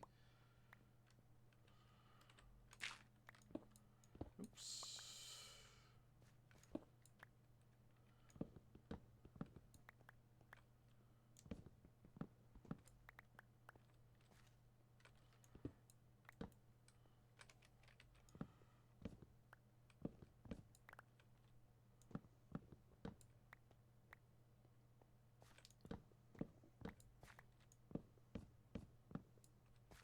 At least getting some of this material here will help us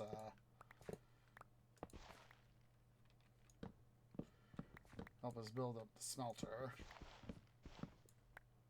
Especially this regular track. That's you know, every stack is 16. You know, that's there's a lot less iron that I have to worry about processing into track. A lot more stuff that I can hold on for buzz.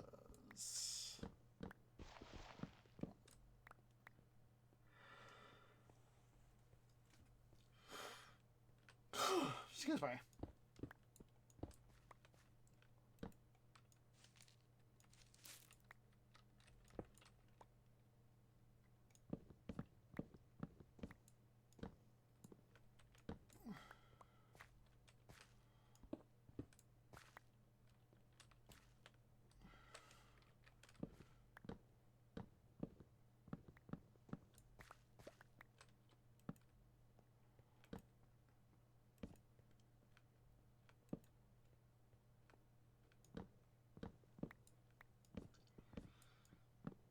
Excuse me.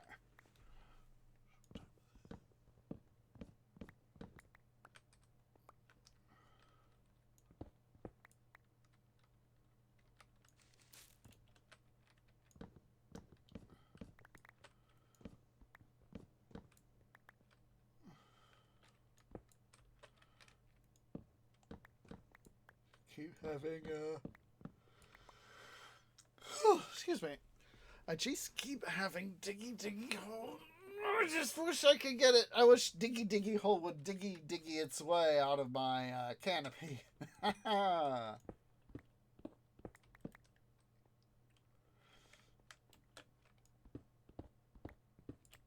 seeing the copper here, that takes me back to Galacticraft, the mod we played a couple years back. I said,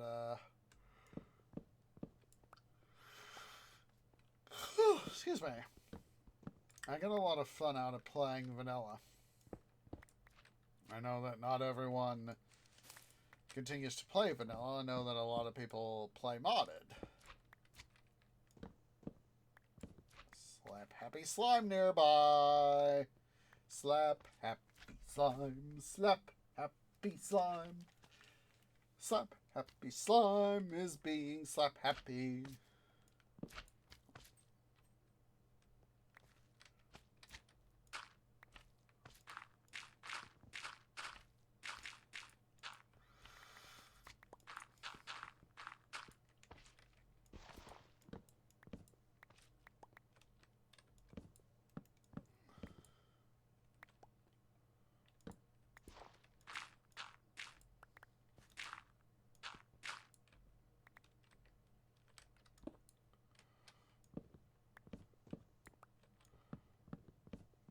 We'll finish clearing this little bit here out, and then we'll go take a break.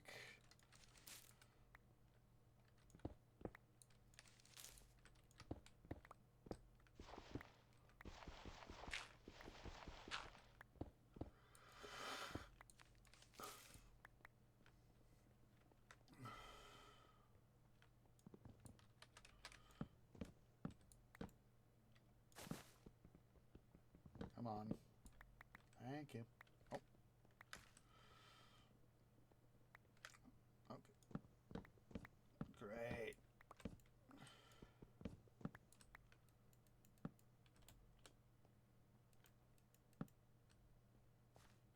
Great. Was hoping this would be a little, just a little itsy bitsy little thing here, but nope.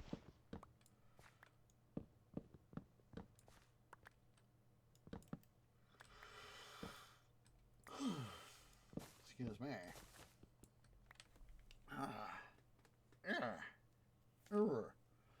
Stuff in my eyes. I hate it when I get stuff in my eyes. Can't see.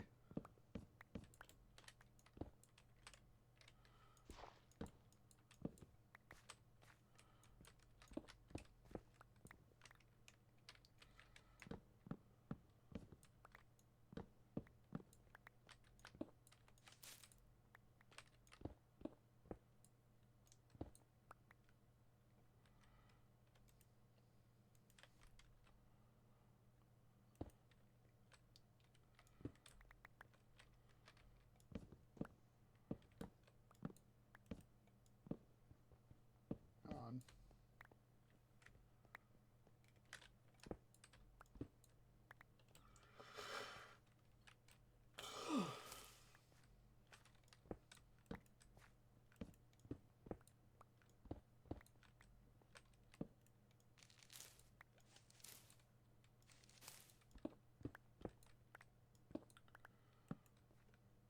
Finally. Let's pull up this bloody gravel and we'll use it as our... Oh. I hear you guys there, oxodals.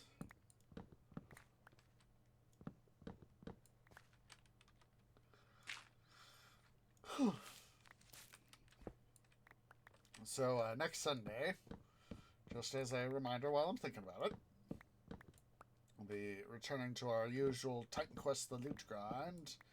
Since tomorrow, Monday, we will be returning to Midwestern Minecraft. Yes, I hear you, Spider. So hopefully with an amount of this iron we have found here in this mine, we will be able to make a nice little bit of progress. Hopefully building something. Wherever you are, you bloody skilly, you can go away.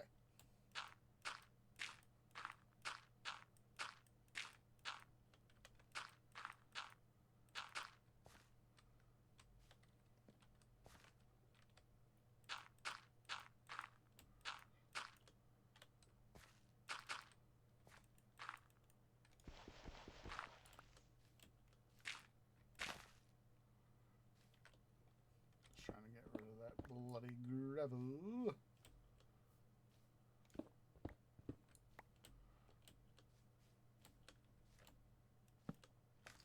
Okay. Let's go ahead and head back here. We will organize stuff when we get back from break. But yeah, let's go ahead here. Let's go ahead. Everybody go ahead and take a break. So go ahead and stand up, stretch, get something to eat, get something to drink, use the restroom, and I'll see y'all here in a few minutes.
Okay, guys, tree is back. And I'm just going to stretch here for just a second. Or finish doing some stretching. So, I may have thought of something to help me get my canopy out off the diggy diggy hole meme. And it would go... it obviously wouldn't be coughing, of course. It would go... The refrain would be, I am a nerd, and I'm constructing a computer... Constructing a computer... Constructing a computer... I am a nerd, and I'm constructing a computer. Yes. Yes. And that kind of makes me think of this one feature I've seen. I've mentioned it before, Lucky Day Forever.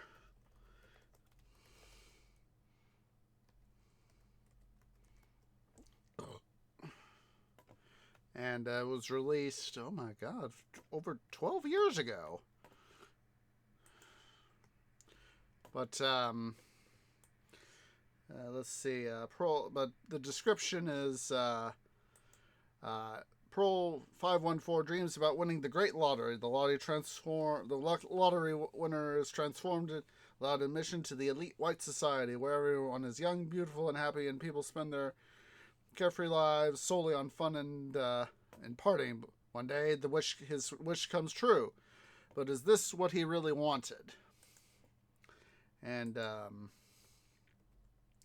there's the link to the video. But our protagonist,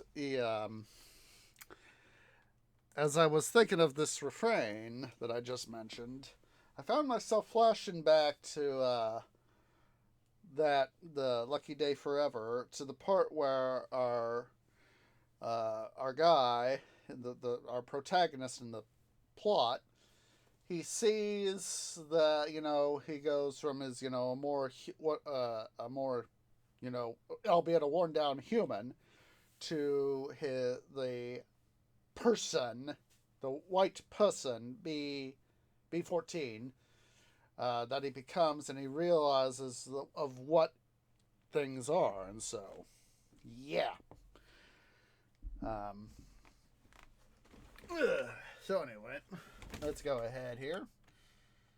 Let's go ahead and get our stuff. So check that there. Check that there. Let's see here.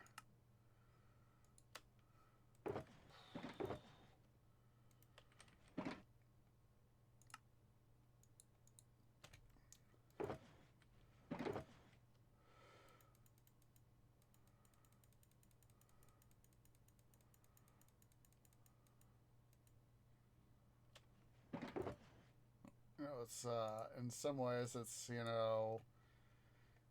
think you might get to know what you become, but then you really find out what you become.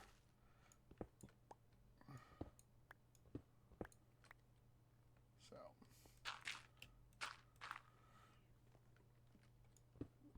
I'm gonna go ahead here.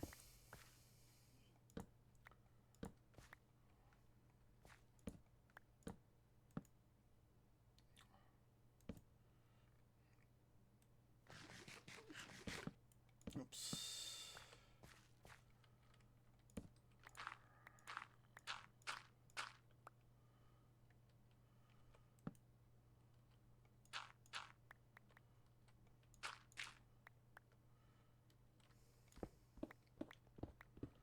Let's go ahead and just mine a little bit farther here. That's so good. We'll quickly make a run back to... oh, that's right. I forgot I had that spawner there. But I'm going to have to double check my various coordinates to see... because at some point I do want to get a string farm going.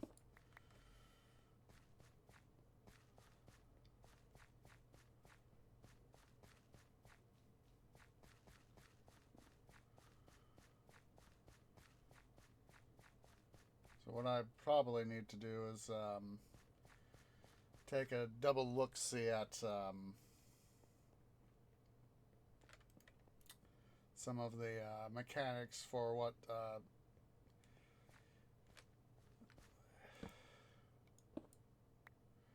to see what the newer mechanics could be on the on spider spawners and cave spider spawners, and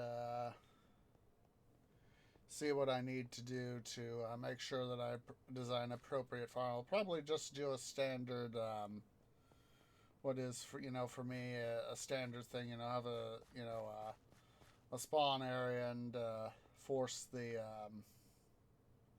spiders into a central area where I can just have them be ground to death via cactus and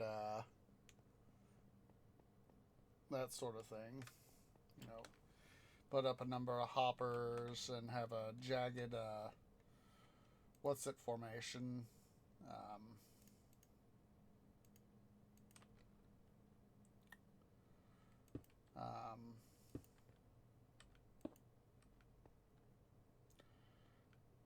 What's it formation?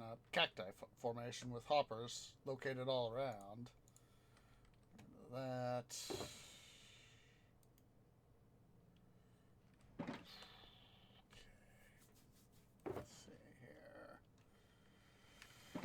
Okay, so what I need to do, let's see, let's dump stuff I want to keep on me. So you guys there, you two.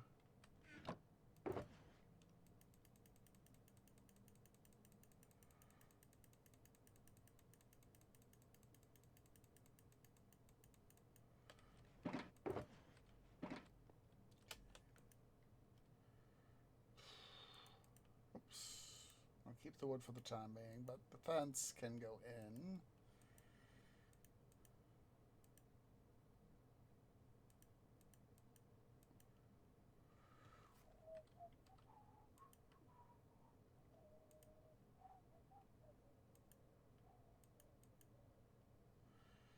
Okay.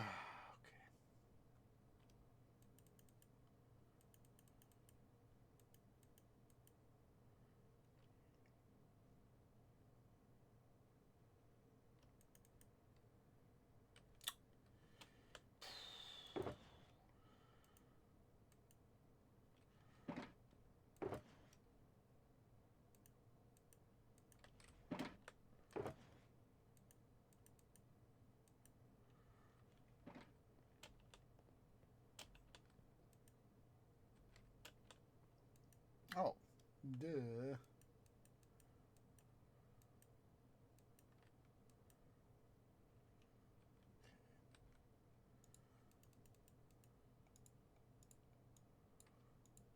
Keep those guys for honest for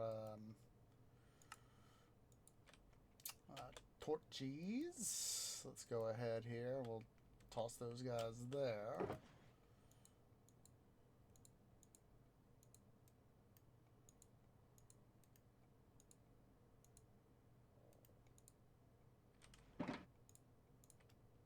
Some more torches. Stock that part up. Craft those guys into blocks of coal. There we go.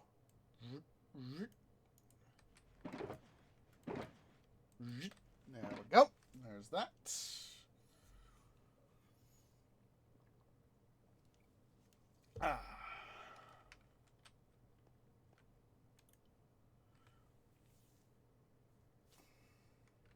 Just seeing what I got.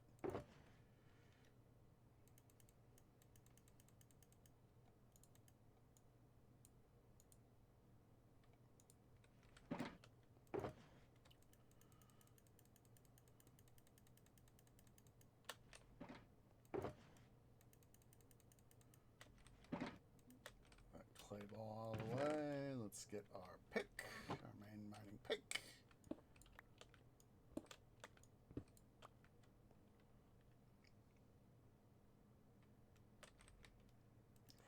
Dum-dum. Put stuff down where you want it, Twee.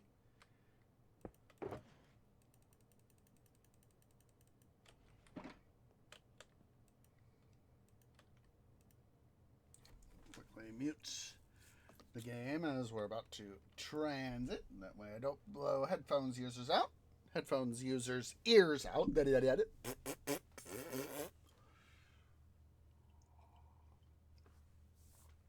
Yeah, it's like I am a nerd and I'm constructing a computer. Clave de Profundis, they have done some quite original works, and they've got some real good music that they've made over the years.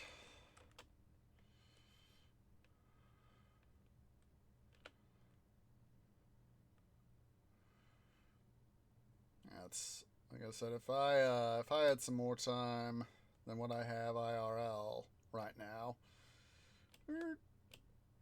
I'd really like to be able to go do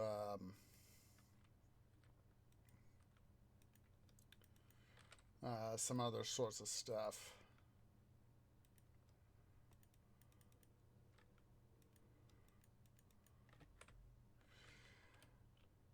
Then I'm very much looking forward to vacation next week, so that's going to be a thing. While we're here, I'm going to check, double check our current supplies of material. Not sure if I'm going to fire up the smelter for tomorrow's Midwestern Minecraft episode or not. Well, no, that's after midnight, U.S. Central Time, later today. Today's episode of Midwestern Minecraft. I'm not sure if I'm going to fire up the smelter or not.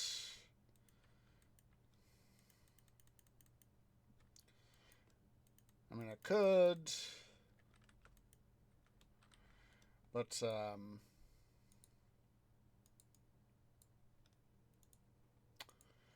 I'm not sure if I am or not.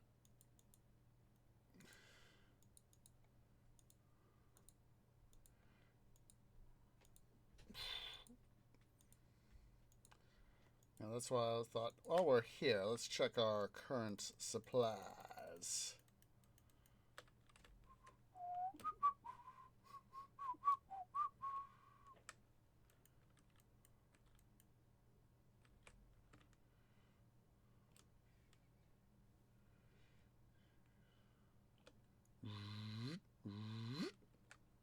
Still on hard. Let's quickly get rid of that so that I don't get mobs on me.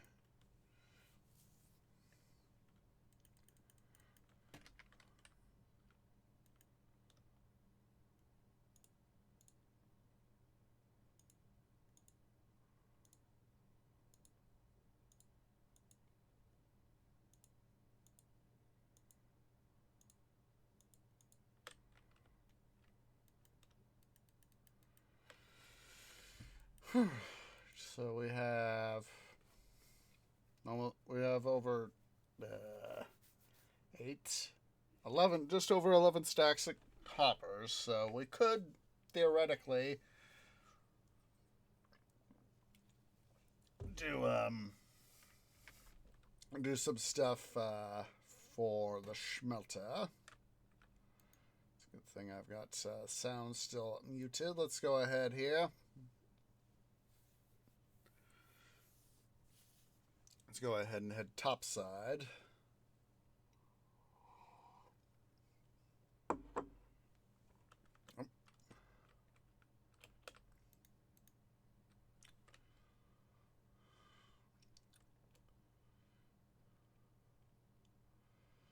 What we could do, I do want to get, let's see, what's this right here? Access. Room access.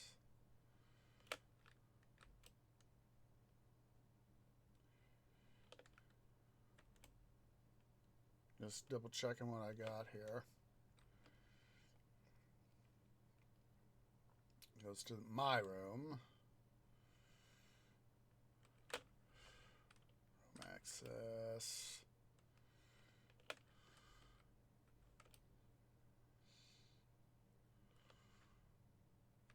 Don't know why I moved the sugarcane farm. That should be, let's see, closet.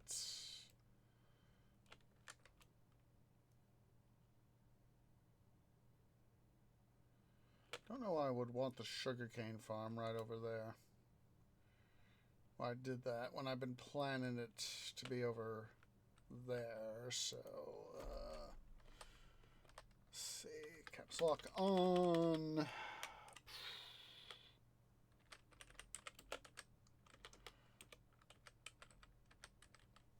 I'm certain I decided for a reason, but thing of it is, as much as I'd like to have it be over here, it does get us away from the smelter, which you know, we have this little bit of a peak over here, right here, and you can see part of the old mine system. But we also have to contend with the stuff we have right below us with the item sorter on this side.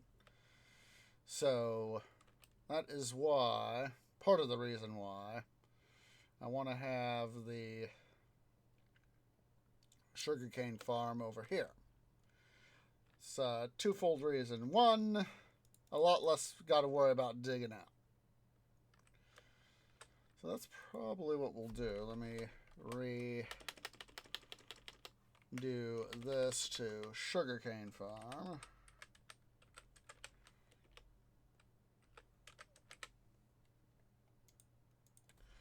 So what I'm thinking is we might actually start over here, because let's see here.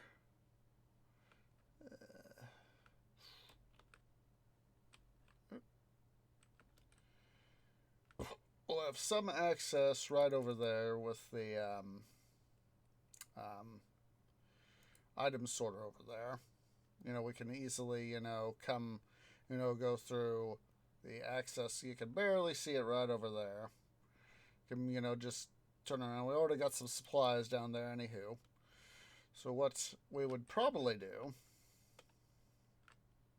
is let's get a little bit over here, see better. So what we'd probably do is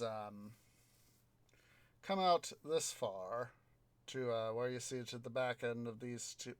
There's some coal right there. Is coal over there. I have been playing this world 2 years, and I just now remembered that there was coal right there. I feel like a dum-dum. So what we probably would do is at least bring it out to at least this block right here. We'd have to go get some of the smooth stone down out of the smelter. And basically come out, and then... Now, yes, we would still have to do some digging, but there would be a lot less digging. And probably what I would do is it would still be like the eyeglasses farm that we did in the last world. I'm not sure how deep we'd go, though. So, ow, that hurt. Ow, that hurt. But, yeah, so it would be a little bit less diggy-diggy. A little bit less diggy-diggy to have to... Now, we'd still have to do some digging, and with the this water pool over there, we'd have to worry about that. But that's... it'll be future trees' problem. But that would be a thing to... I think that's what we'll do next episode, is get started on the sugarcane farm, because that way we can really ramp up bone meal production to help with the tree farm. Now, of course, still going to take a metric ton of pistons. But, at least with where we are. And did I probably shot myself in the roots again. No, I didn't. Thank goodness. Thank goodness I did not shoot myself in the roots. Getting the minecart downstairs, of course, what I'm talking about.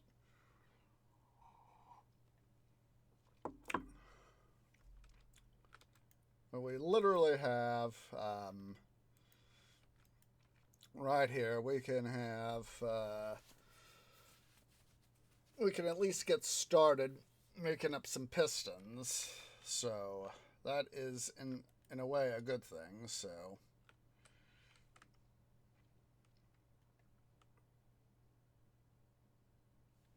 it's a pity I didn't have my. I have a reason, of course, not for having my minecart down over at the entrance end there of the smelters because, well, it's right here because I had to go put stuff in the smelter. And I had a little thought of going to see and do something while I had the chance. So what this will do is give me some time over this week to do a little bit more mining off cam to hopefully get some more iron. Of course, what we've already got here that we have been doing the last couple number of weeks has been doing a lot of iron mining because we have all this stuff.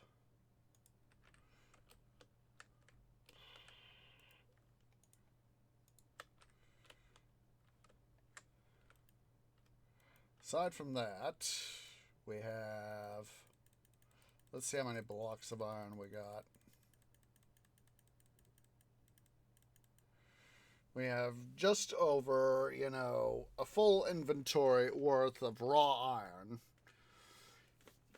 Plus this block, this partial stack right here, and plus the stuff that's here. Plus whatever else we get tonight. In this episode. We'll try to probably after stream, I'll probably get a little bit more mining done. But that's what I'm wanting to do is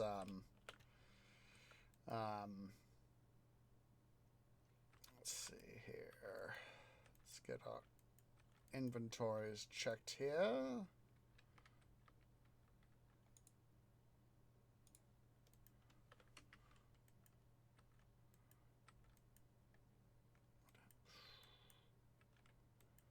What happened to... Thought I had... Oh, duh. I was thinking to myself, where in the heck is this, where in the heck is my other thing? Okay. Where in the heck is my pick?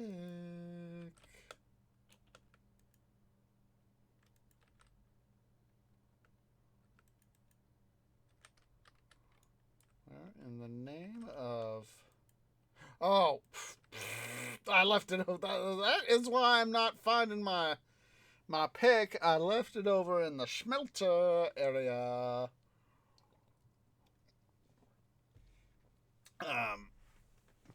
No wonder I'm not finding it. Excuse me. Just a sec here.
Gosh darn, I just realized I have been talking to myself, guys. I have just been talking to myself.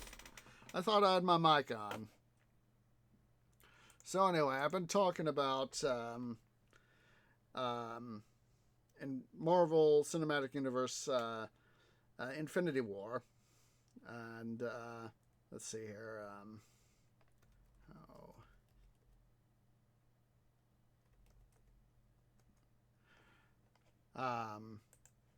Been talking about how it should have ended. Its parody of Infinity War, sort of thing.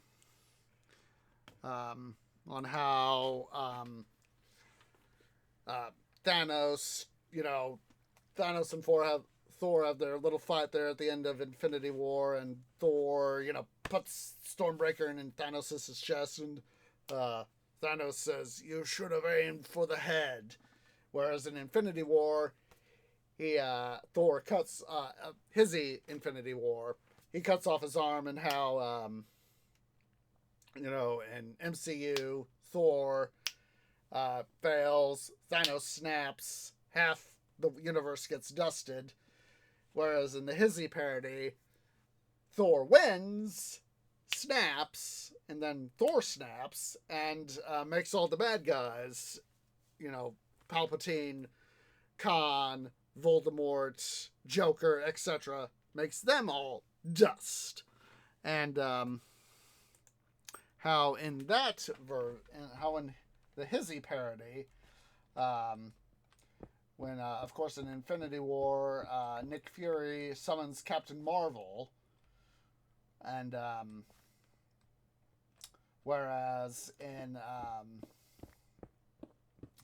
the Hizzy version, it's Palpatine summons Deadpool. So, just a sec. I quickly gotta go use the little trees room. I will BRB.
Me realizing that I was just talking to myself, realizing, oh wait, my mic's not hot, made me think back to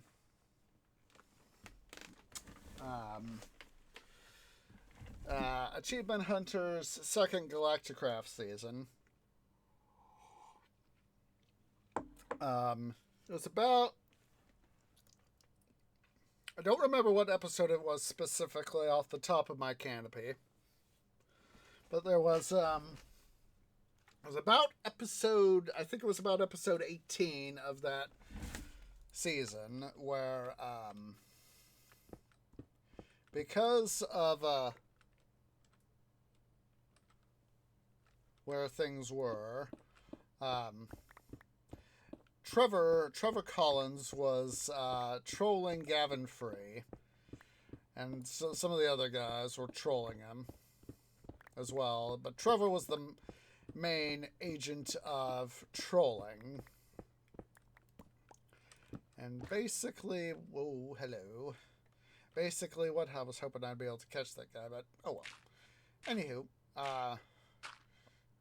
Trevor was the chief provocateur in this regard. And I gotta go do this. Come on. Oh.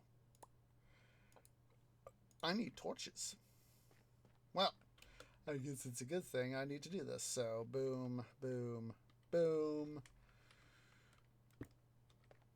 So anyway, as I was saying, Trevor was the chief provocateur in this regard. And what essentially happened is that Gavin went bananas. He went off the deep end, as it were. So they had to post commentary the episode.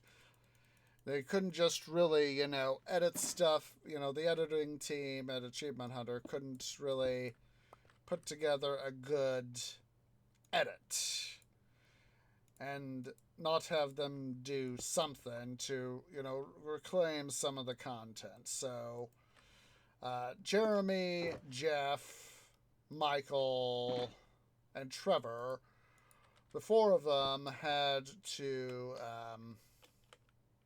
go through and post-commentate the episode in a way that they hadn't before. So,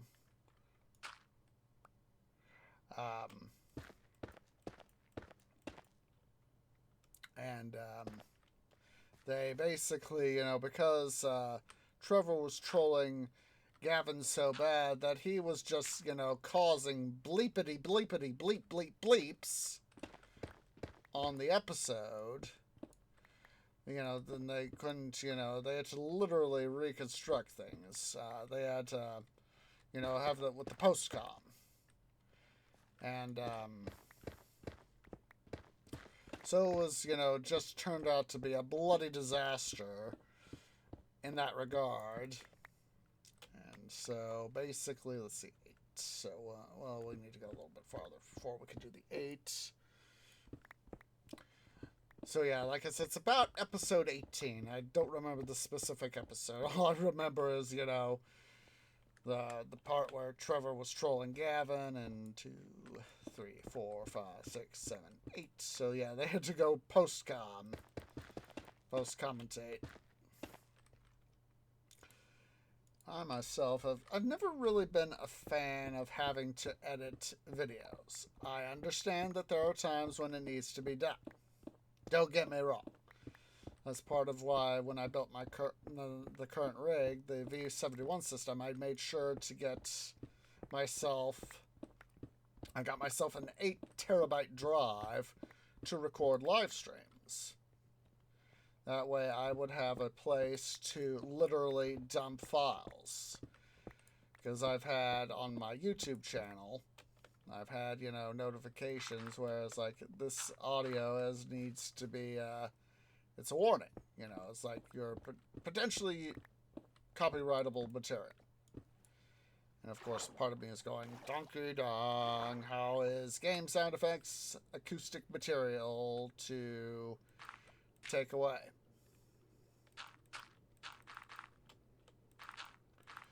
So, yeah.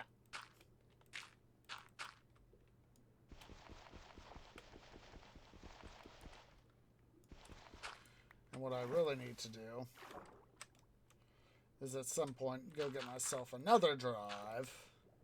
Fortunately, I've got myself a data card for more SATA ports, internal SATA ports, and I have the capacity with this rig to be able to put in more drives. But I need to get myself some more drives and download my own library.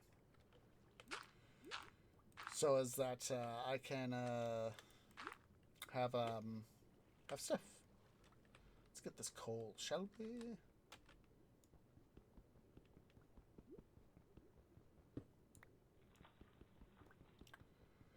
Come on.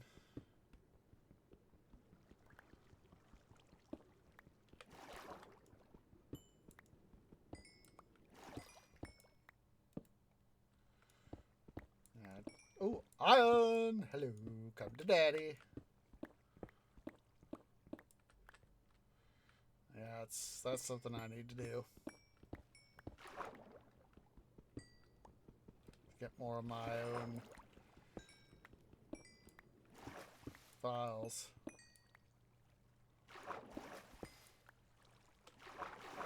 Fortunately, I know what I have to do such. Okay, let's go ahead here. Get all that stuff out of my way. Pull out the shulker box. Dirt! Tally ho!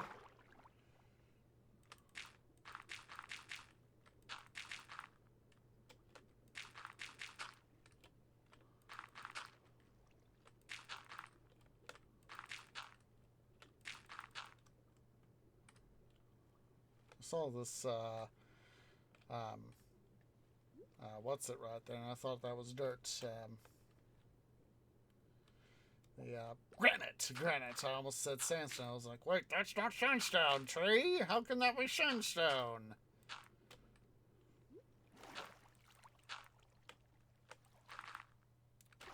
This isn't a desert.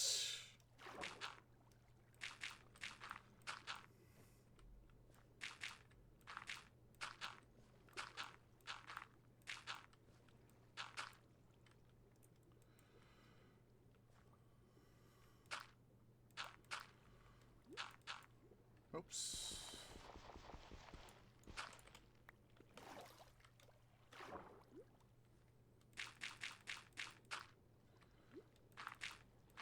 Now this is another reason why I really need to make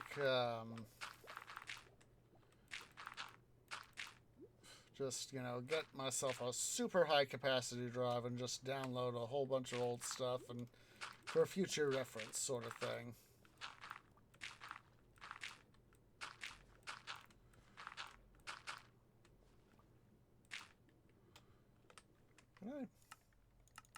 Of course I didn't. I forgot. Again. To turn on difficulty. Let's see here.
Okay, there we go.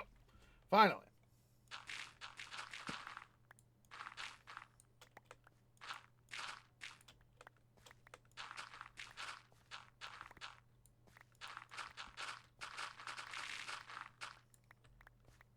There's some dirt over there. It looks like I forgot.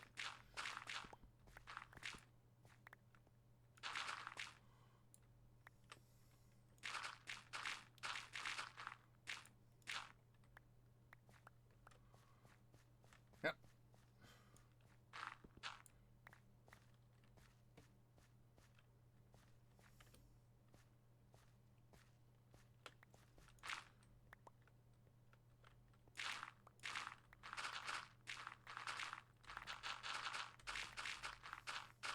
Just gotta love it when you can go and reclaim your dirt.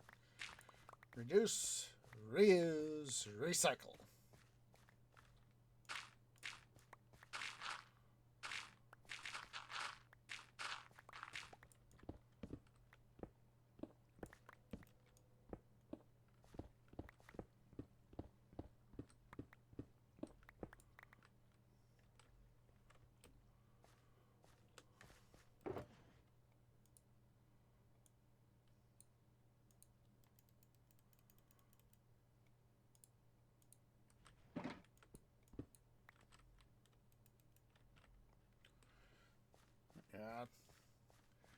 just so fun at times having to worry about, you know, managing both a YouTube channel and a Twitch.tv channel. And seeing how I can try and get both of them to work together.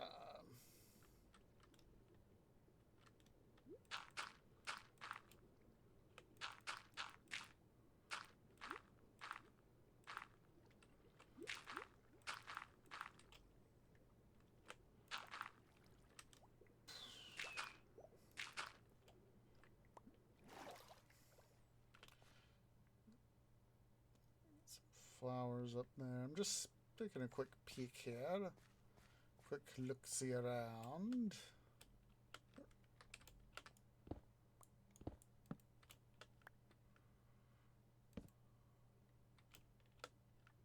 Come on.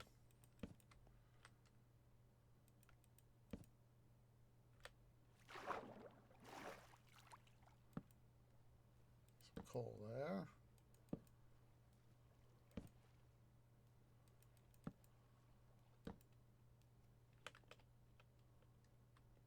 Some iron. Don't want to go too deep here. Oh, got the end. Huzzah!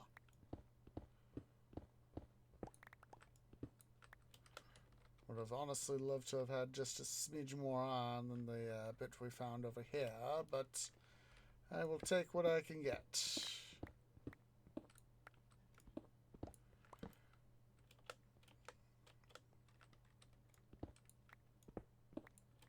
Kind of makes me think back to this video that Heist, aka Mark Huber, did a couple months back. Get that link for you guys. Let's see here. Let's see. Nice.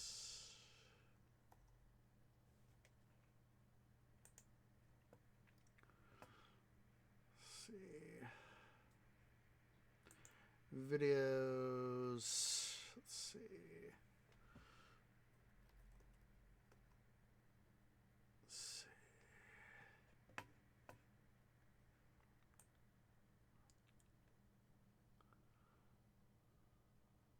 There we go. I thought it was about 4 or 5 months ago. Or about 4 months ago. It's actually about 5 months ago now.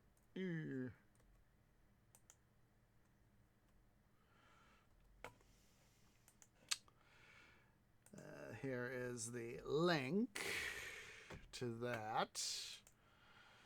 But basically, for those who don't know, Durango and Silverton, the Durango and Silverton Narrow Gauge Railroad, which is a historic alignment of the Denver and Rio Grande Western, which operated mostly in Colorado, but operated beyond that state as well. Had lines out into Utah, New Mexico, a number of other places. Wyoming, I think, too.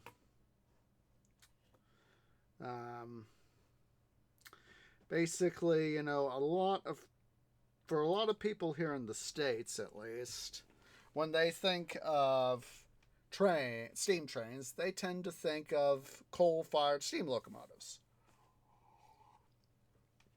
And for a lot of history concerning railroading, that is true. And there was a lot of coal firing in steam trains, but you know, initially steam trains were often fired by wood, and so that, of course, is a fuel. And then especially in later years, some different railroads used, used oil as their fuel for their locos. Oh, silly white cat. Why couldn't you have been up a few moments ago before I started doing more mining? Silly cat.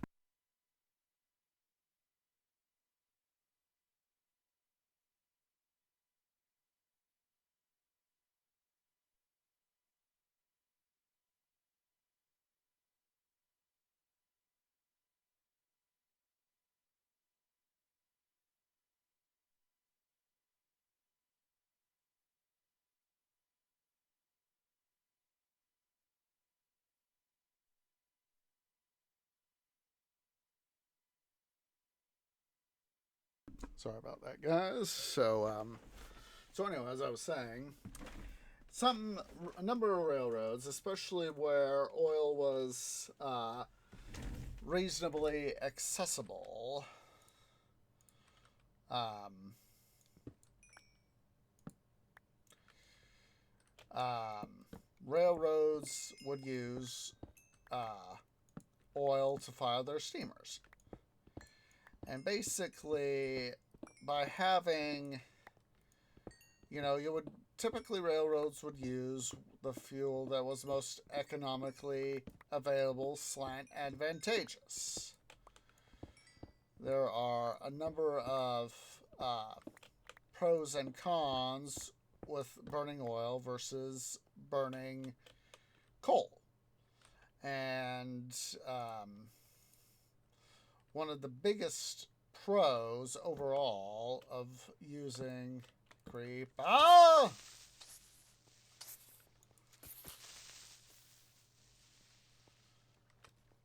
Hi, Jerky McJerkface. Whoa! Hello! Called in his. That was him looking up and saying, "Buddy, I summon you." Obviously, they were working together there. But one of the biggest pros of having a coal burning locomotive, in my knowledge, is the ability to control the ease of being able to control one's fire. Yes, not always economically advantageous, especially if you're, say, in say central Colorado, where you can very easily get a lot of coal, or southern Wyoming and northern Colorado, where you can get a lot of coal, or in Appalachia, for example, where you can also get a lot of coal. So basically, if it was like in the like in central Texas, / the Gulf Coast, stuff like that. Places like that. I see up there, Spider. Basically, places like that where it would be far, far easier for you to get access to oil, to have your steamers burn that as their fuel. So get back in here.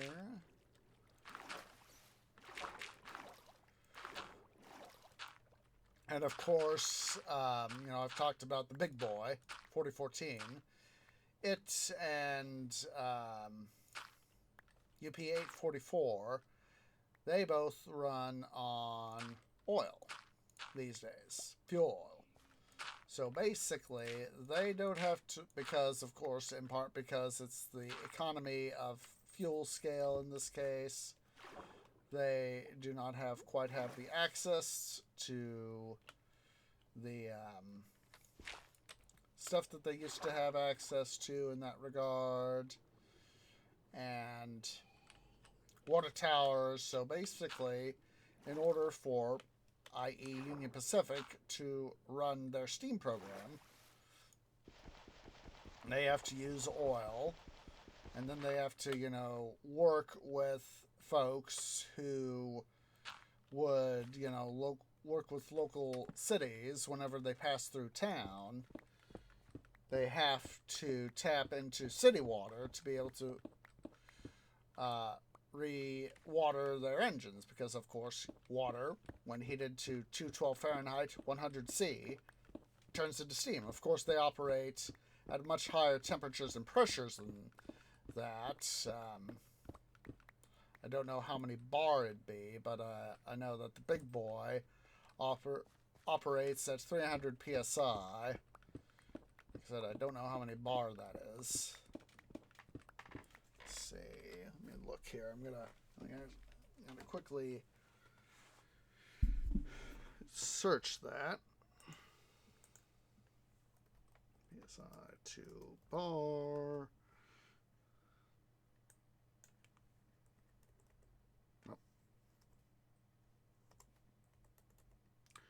300 psi is 20.7 bars, so that'll give you, that's an awful lot of energy. PSI being pounds per square inch. And a bar is, of course, a bar of air pressure, 1 atmospheric pressure at sea level.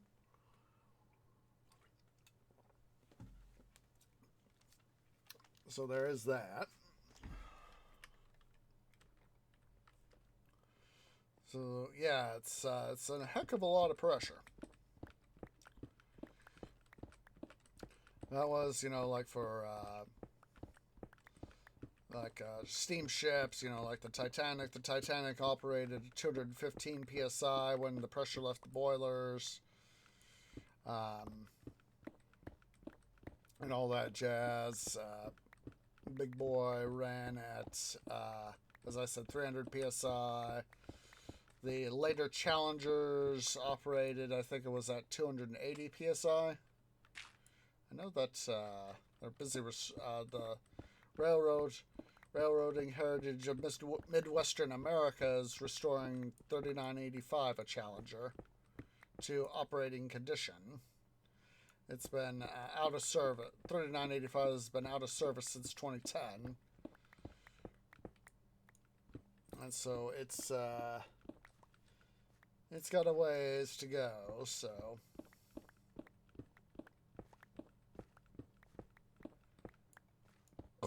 Iron. More iron.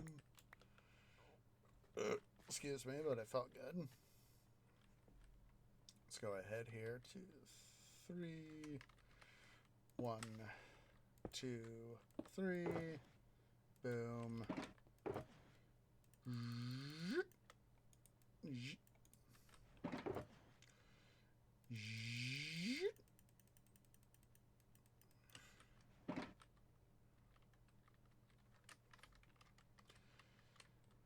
And one of the things that UP did 2 years ago now, I think it is.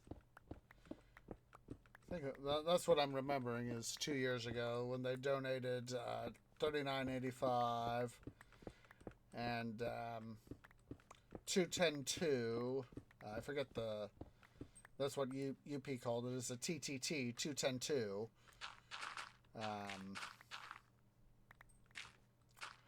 5511 to the RRHMA. God, what was that wheel arrangement? Gosh darn, gotta look here. God, we're so distracted this stream. Let's see.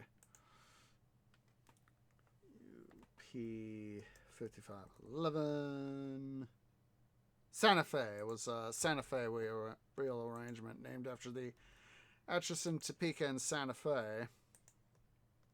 There is the link to the Wikipedia article.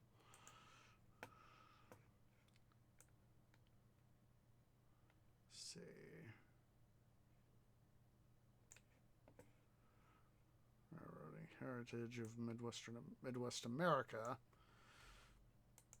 Let me get you guys there. Railroading. There we go. RRHMA. There is their site right here. Boom. Basically, they are, let's see, let's go back to that Wikipedia article right quick so I don't forget.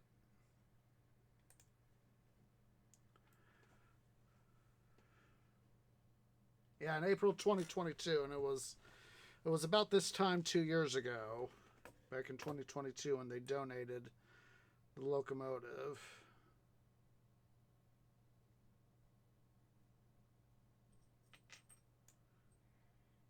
Mm-hmm. Yeah, September, starting in mid-September 2022.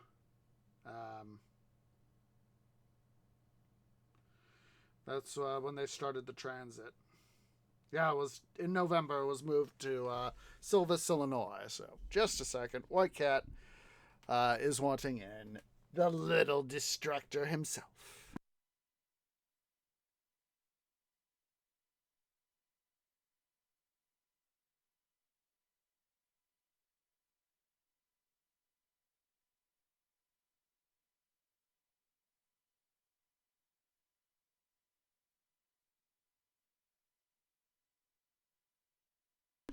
So, yeah. White Cat is a little attention eater. So, for me, I technically could go see both locomotives. It would be a multi-hour trip for me, but it is within a fairly reasonable driving distance. But it would still, as I said, be a multi-hour trip. So,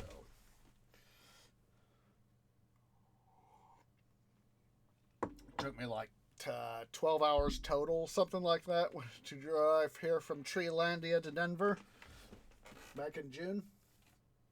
And that was just a huge heckin' trip to drive by oneself.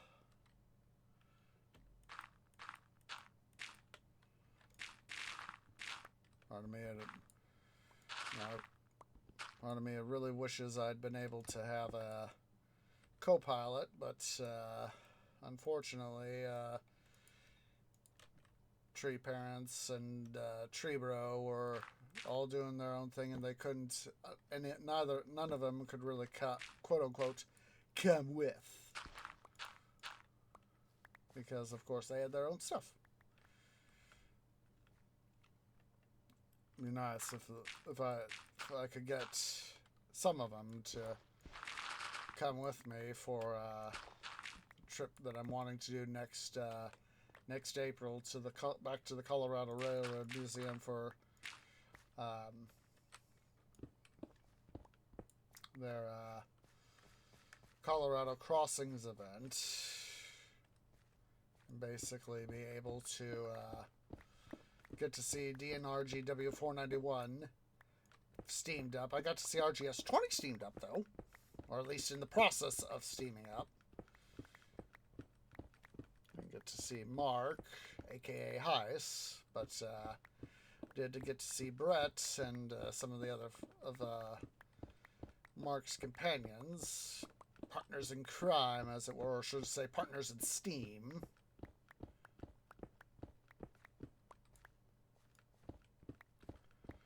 And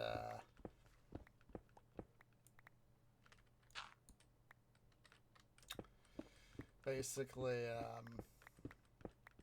it's one of these things, where you go do something and it can be amazing.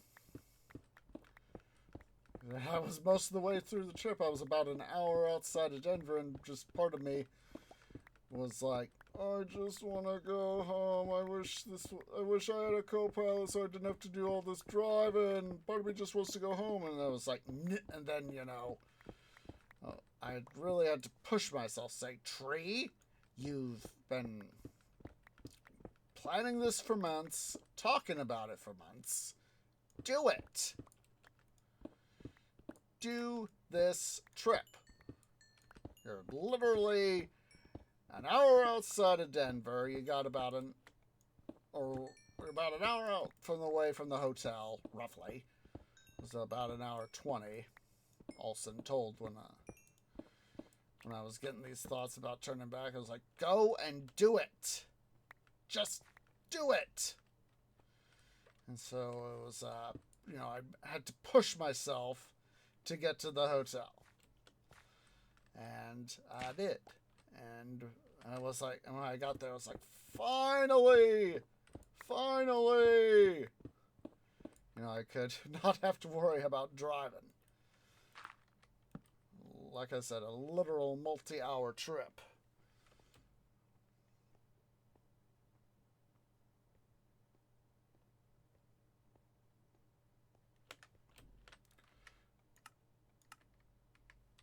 And so, got that done. And, come on. There we go.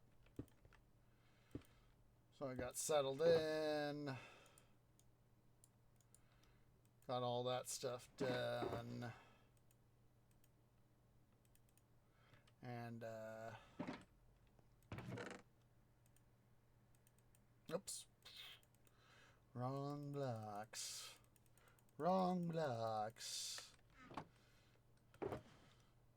Boop, boop, boop, boop, boop. Suck you guys up. Put you in here. And so I finally got, I got myself settled in, got into my hotel room, and got to rest, and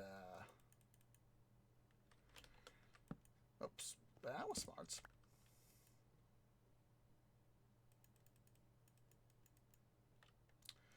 Oops, wrong thing. Nope. And so when I got up the next morning, and I was like, yes, I'm glad I made it. And you know what? It's a good thing I pushed through, because now that I'm actually here and don't have to worry about driving for God knows how many hours, I can finally do the stuff I'm here to do. And, I just felt so much better. So much better. And of course, got me started on my trip to for that Wednesday. This was Tuesday was the trip, and then Wednesday was first day of stuff. So first day of ops. So let's see here. Suck up you. Suck up several of you.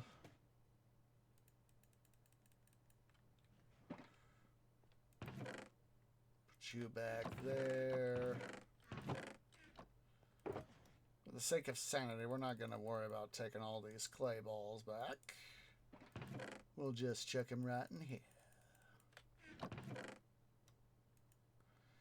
So it was, yes, I'm glad I made it. It is finally, the stuff that I've been bragging to family and coworkers about, I finally get to do it. And I am so glad I did. Yes, it costs money. In some cases, it cost a lot of money. But even though I didn't get to do all of what I wanted to do, bloody gravel,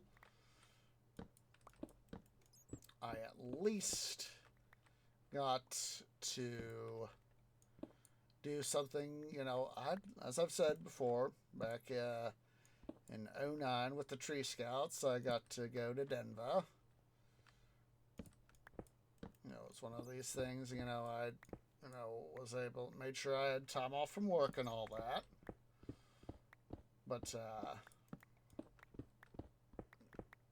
I got to go to Yellowstone. Got to pass through Denver. Okay.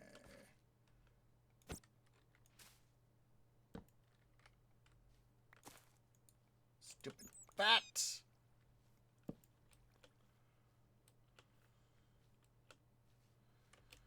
I remember. May have covered part of it up here. That's okay.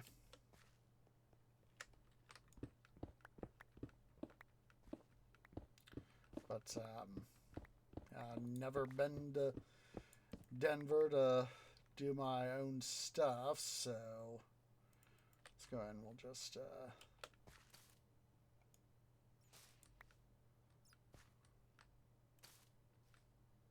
put that stuff there.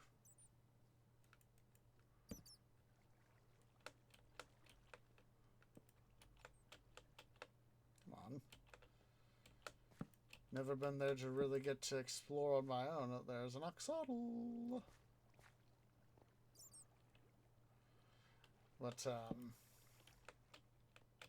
knew that, I wanted to go see a number of places, and I'm glad I did.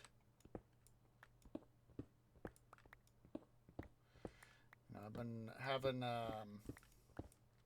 various, beers from, Great Divide Brewery for years, me and Trinidad.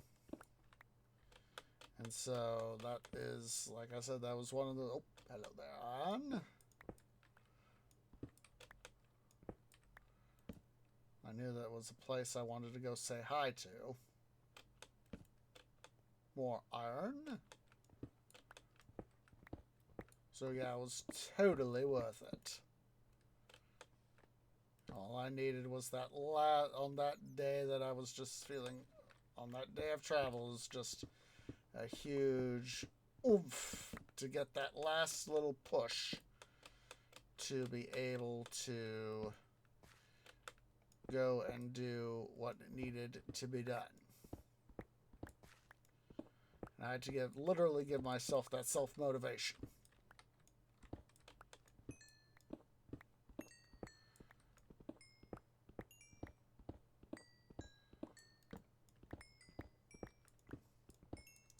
I still remember seeing Brett there for the first time on the Saturday, the second trip to the museum. And he was standing in front of 491 at the roundhouse, and me and my brain, my canopy, instantly going, "Oh my God, it's a quarter of an idiot." I'd seen him enough of him on Heist's channel that I was like, I knew what he looked like. And Canopy, as soon as I saw him, Canopy said, "Person identified, Weebold, comma, Brett."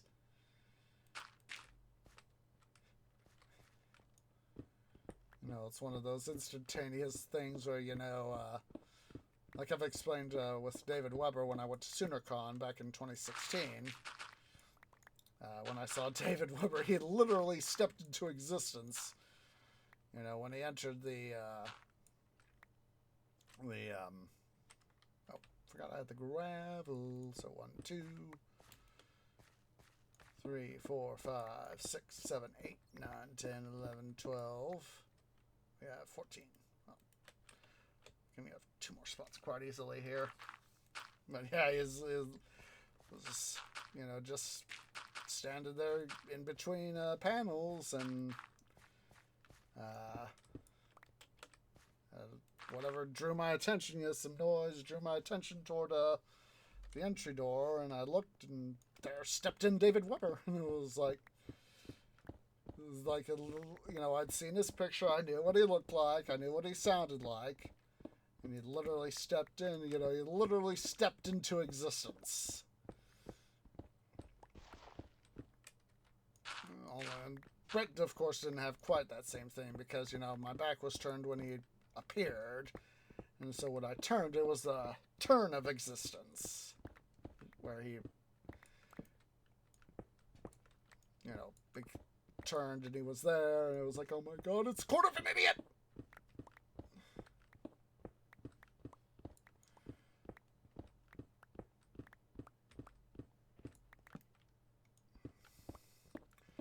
I'll probably have, when I hopefully get to meet Mark and his and Brett's fellow cohorts in trains, Layton. I'm hoping to think, something akin to, you know, oh my god, it's the chief idiot and chief quarter of an idiot and another quarter of an idiot. Something akin to that.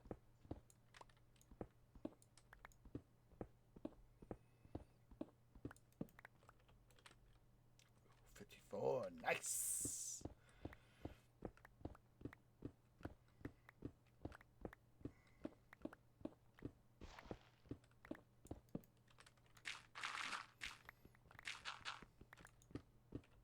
But yeah, I'm hoping it'll be something like akin to that.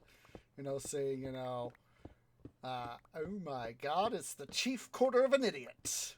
I guess that was the first thing. I know I'm a broken record, but in this regard, but it's one of those things that, you know, it's you know, when you get to see somebody, you know what they look like, or you have an idea of what they look like, and you get to see them in person for the first time, you know, having previously seen them, you know, read a description or see them in a video or a photo of them, and, you know, getting to actually get to see them in person.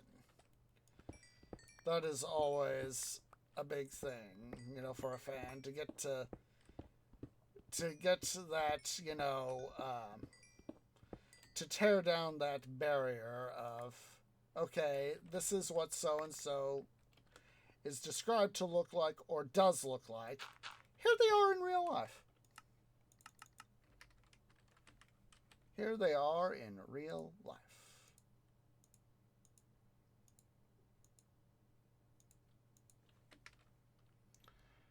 And, you know, I also got to meet, as I said, I've also said, you know, I got to meet Dusty, Brett's, and Mark's immediate boss, or it's my impression he's at least somewhat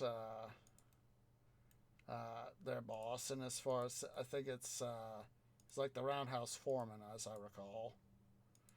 So that, you know, in the typical chain of command, he would be their immediate boss in a way. Sure, should be their immediate boss.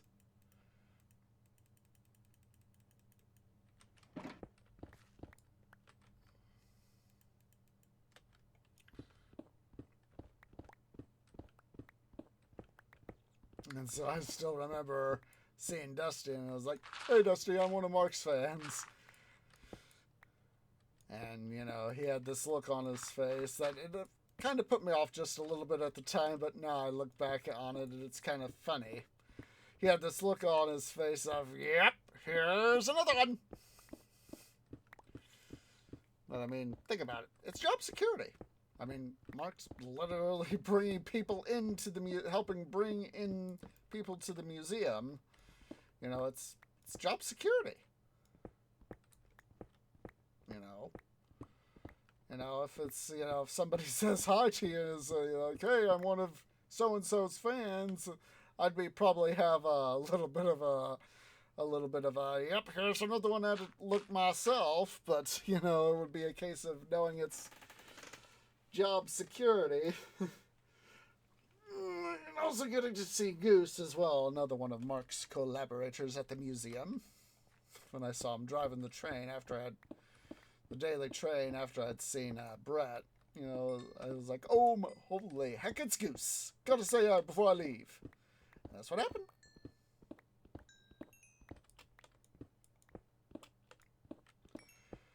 Fortunately, they were doing the trip around the loop that the CRRM has, and so it's like, oh, yes, gotta say hi to Goose. And so I went on down to the platform, and he was doing his thing, you know, checking the part of the consist for the coaches after they had done their run. I said, hey, Goose. He said, hey, I'm one of Mark's fans. Saw you drive the train. Just wanted to make sure to come by and tell you to say hi. And he said, well, thank you so much. One of these things, you know, try to be polite. Get to say hi.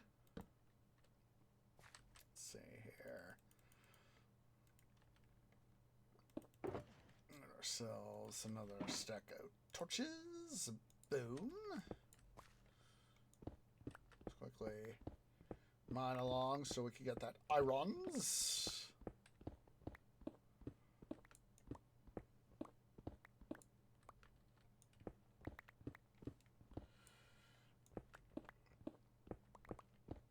It's this line by Gandalf in Lord of the Rings. When they're there in Moria, he says to Frodo, "It's what you do with the time that is given to you." So I'm glad I pushed myself on. Because, you know, how was I supposed to know things would end up like they did? I can't foresee the future. I wish I could. But,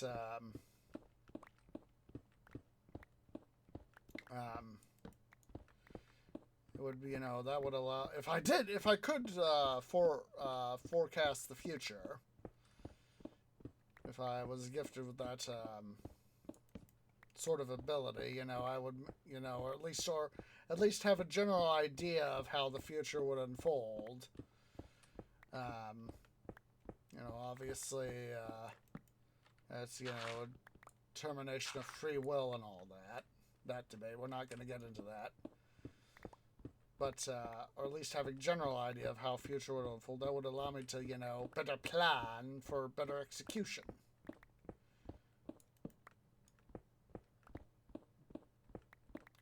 As Yoda says in Empire Strikes Back, difficult to see. Always in motion is the future.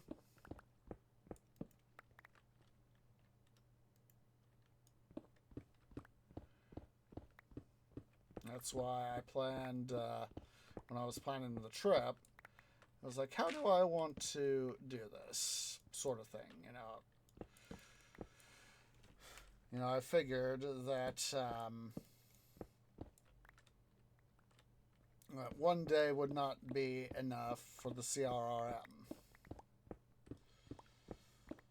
You know, didn't get to see Mark. So that is why I planned for 2 days.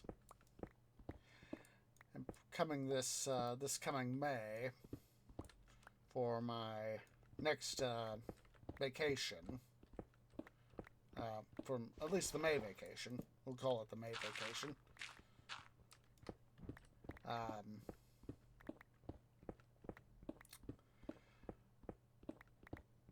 definitely think what I'll do is something akin to what I did this past time, because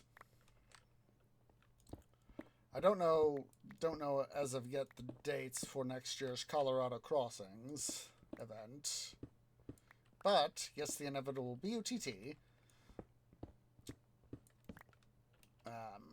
Sort of the inkling that I have going on in my canopy.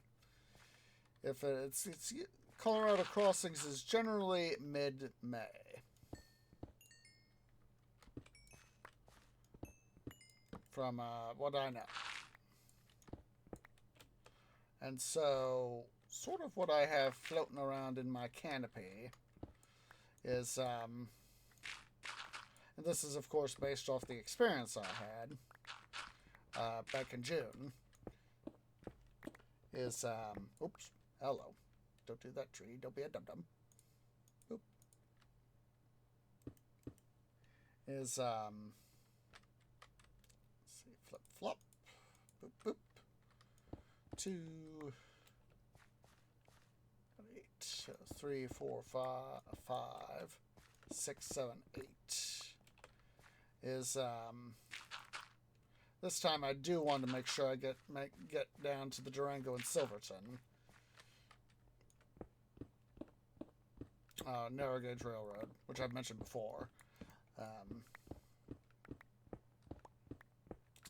So basically what I am going to have to make sure I do is make sure that before I leave is, you know, make sure I have everything planned out.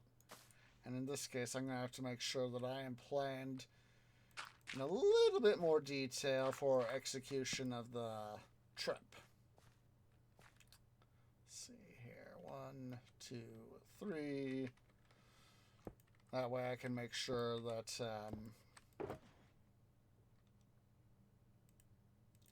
things get done the way I want them to get done.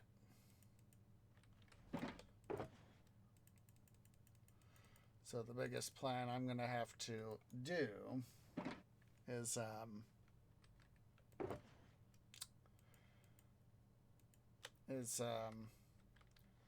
that the weekend after I get off work is, you know, that Saturday morning, I am literally going to have to make sure that I, you know, I've got all my laundry done for trip and all that. You know, get clean bark, plenty of clean bark. Basically take Saturday to rest after work, you know, make sure everything's packed. Get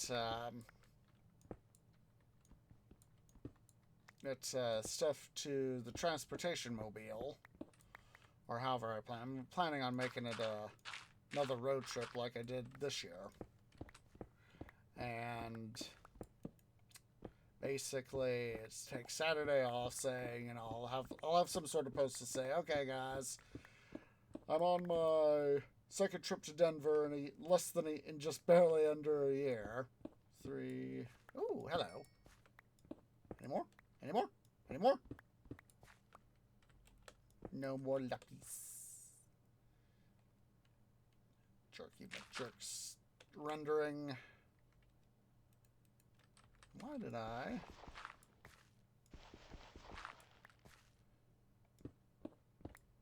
Not do this? Come on, come on. There we go. There we go. Get rid of that bloody flint.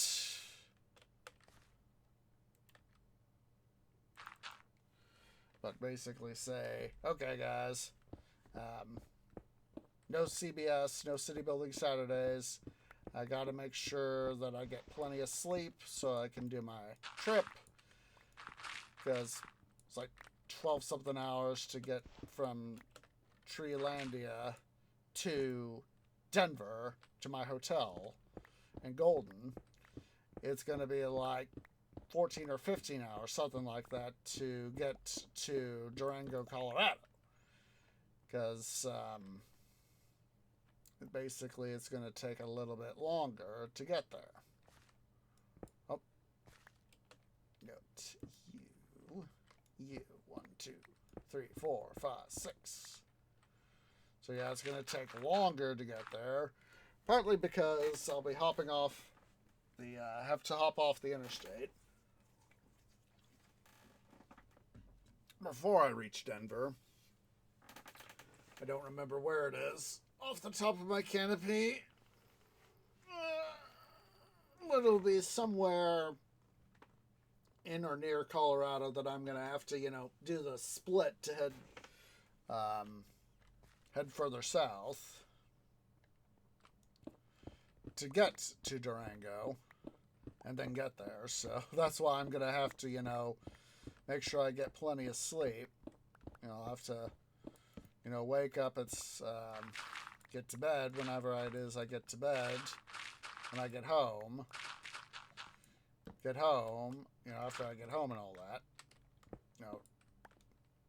you know, check all my stuff, make sure things appropriately packed, or, you know, make sure it's almost completely packed, just got to button up a few last things.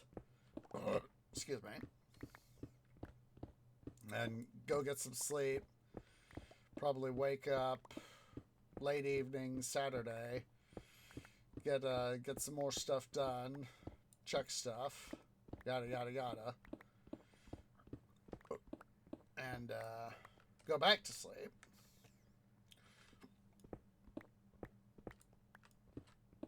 Then get up at like 6 a.m. or something like that Sunday morning. Say, okay, time for a slightly worse version of the trip to Denver from last year right now.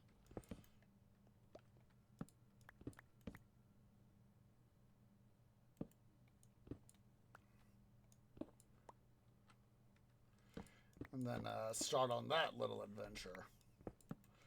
But But fortunately, this time I will have a little bit better idea of the trip itself. Because let me tell you guys, doing that sort of trip by yourself isn't easy.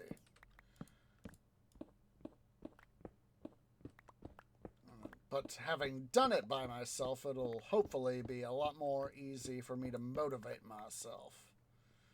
Saying, tree, you can do this. Tree, you can do this. Let's see, 1, 2, 3, 4, 7, 8, 9, 10, 11. Oop. Because now, of course, having an idea, and of course I'll be sort of working my way back to Treelandia with the trip, because after going to Durango and spending a couple days there Monday, Tuesday, I'm planning on Monday being the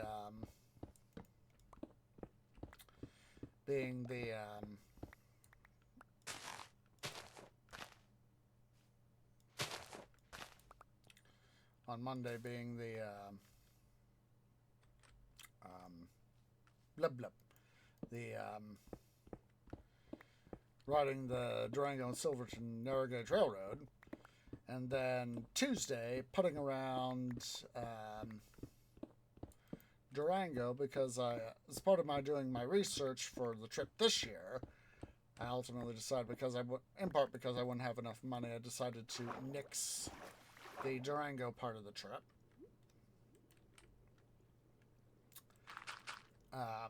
Nor would I have all the time I would want. I determined that the time in this case was not quite as feasible as I thought it would be, so to make that part of the trip, so as well. So I thought, let's just nix in. This time I'll be able to have a little bit better idea, but I did do some research into Durango to see what was in town, and there are a couple interesting looking spots that I'm going to have to go check out at some point in Durango. Now I could always, go Tuesday, put around town Monday, and go Tuesday, because there is, even though I live here in the Midwest, there is a fairly significant altitude difference. I forget what altitude Durango is at. I know it's a lot higher than Denver. So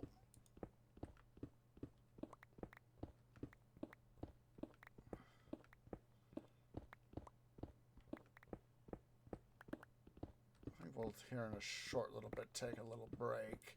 A short one, because I know we still have some distance left to go.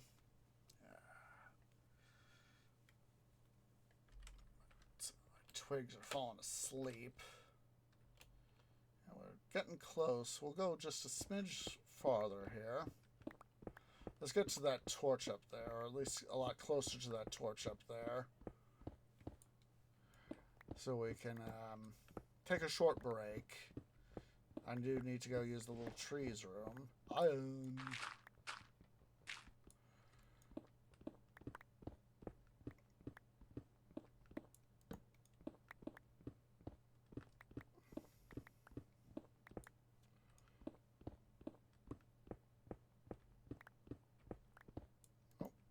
Let's go get that iron that I'm forgetting back here.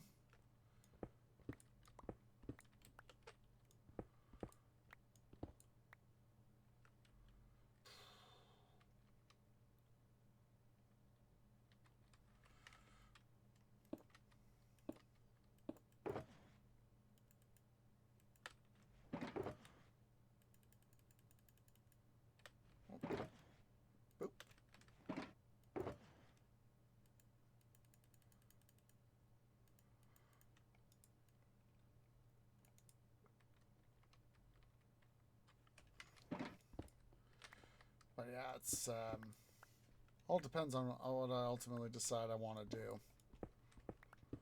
But I'll probably make the Durango and Silverton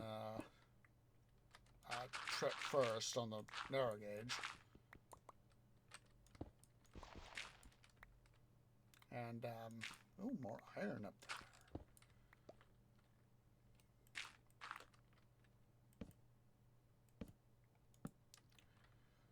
But, now I gotta look-see at some of their prices, and, yeah, it is a little expensive to ride, the DNS, but then again, they don't have quite the economy of scale of even, the DNRG enjoyed at its height, or even when it was even partially at its height, because of course, you know, they're just one segment of a former railroad.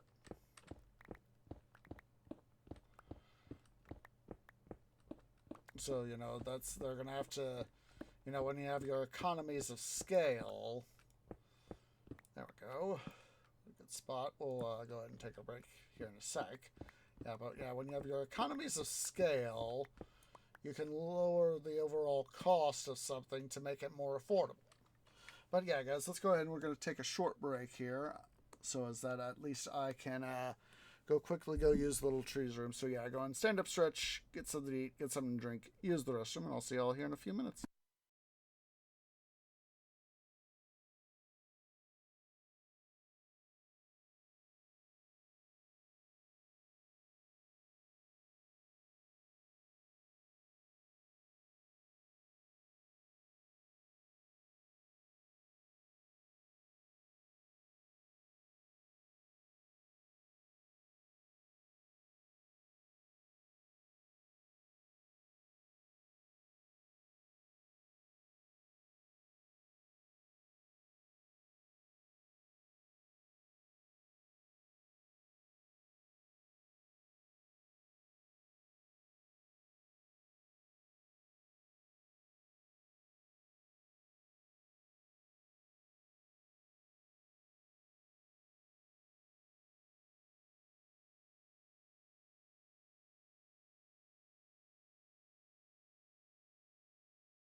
Okay, guys, tree is back.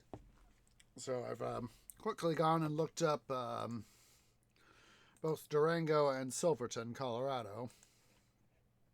Durango's about 1,200 feet above Denver. Denver's at 5,280 feet, or 1 mile above sea level. We'll just say 5,300 feet. And Durango is at 6,500 feet above sea level, so 1,200 feet above Denver. So, for me at least, having, done that sort of thing, I'll have at least acclimated to a degree to,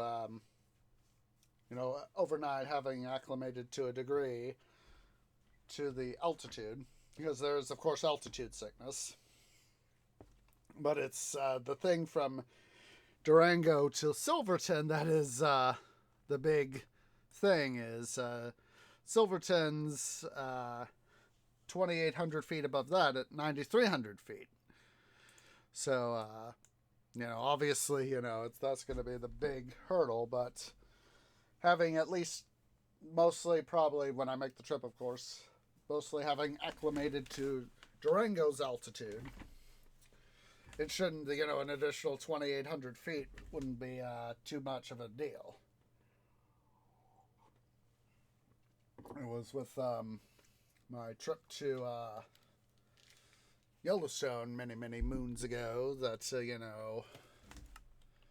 I had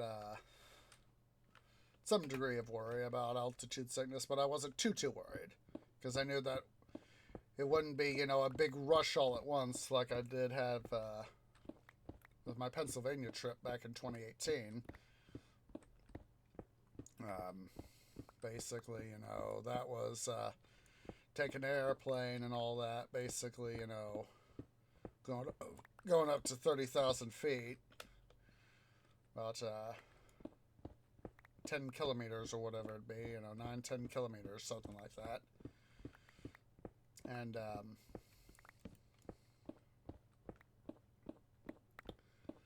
basically having to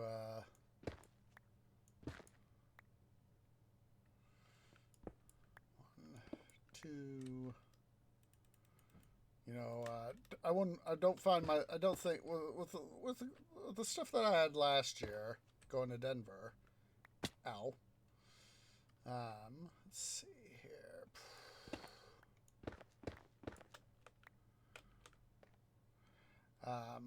I acclimated pretty quickly, so wouldn't be, I think, too much of a problem to get up to altitude, or having to deal with altitude.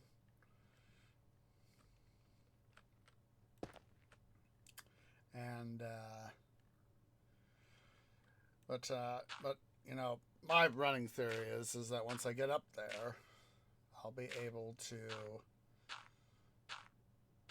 up to Durango at least. It'll be a pretty solid. I'll have overnight to sleep. Probably about I'm hoping at least. The better part of about 12 hours or so to be able to acclimate to the altitude.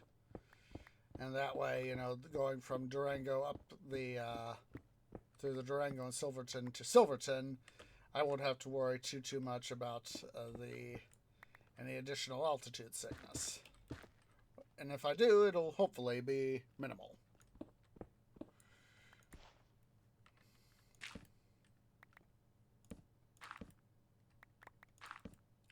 Of course, I'm not really planning on any strenuous activity, really. They were really that close? Huh. These two geodes are pretty close. Interesting. Let's see here. That's an idea. So, 1, 2, 3, 4, 5, 6, 7, 8, 9, 10, 11, 12, 13, 14, 15, 18, 19. Couldn't have planned that better if I'd even, couldn't have even planned that. But yeah. Whoa, hello. Yeah, this was going to be a thing. Okay.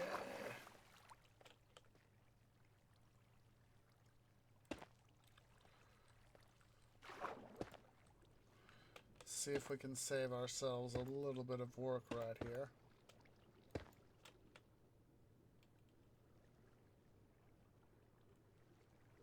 Thought I was hearing a slap-happy slime there. I was. I don't want you there. I want you there. There we go.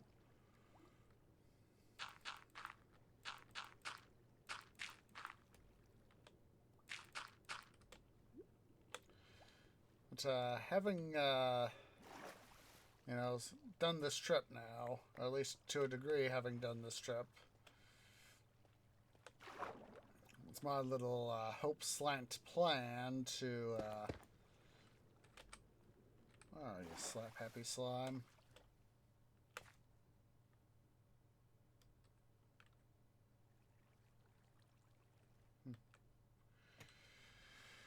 Alright, let's go ahead here. We'll just seal this part here off.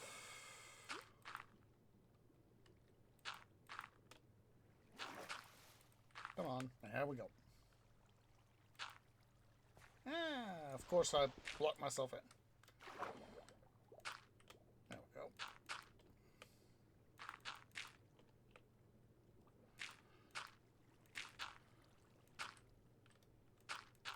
Yeah. Now you see, and that's part of any trip, that if you want to make a trip to somewhere, you need to have a certain degree of planning. And in my experience, having a plan of some kind is always a good thing.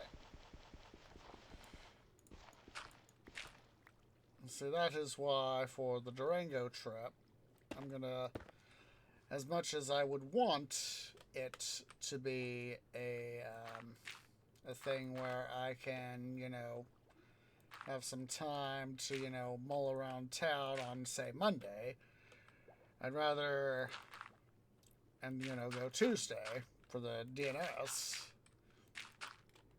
I'd much rather go Monday and then mull around town Tuesday. That way I don't feel like I'm trying to rush going around town on Monday. I can be a little bit more leisured. I can be a little bit more strategic in my choice of what I want to do because, like I said, I did some research.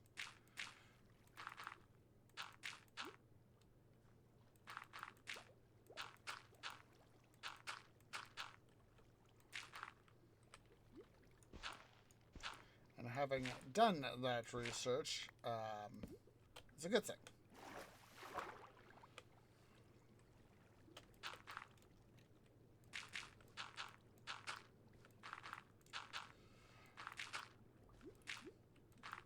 One of the things I do have kind of planned for that phase of the trip is at least going to the Denver parts. As I recall from my research, excuse me. Let's go ahead and come over here where we'll have a little bit of breathing room. Once we get all this done, we'll be, and, you know, head back to base. We'll wrap up stream after, so. But,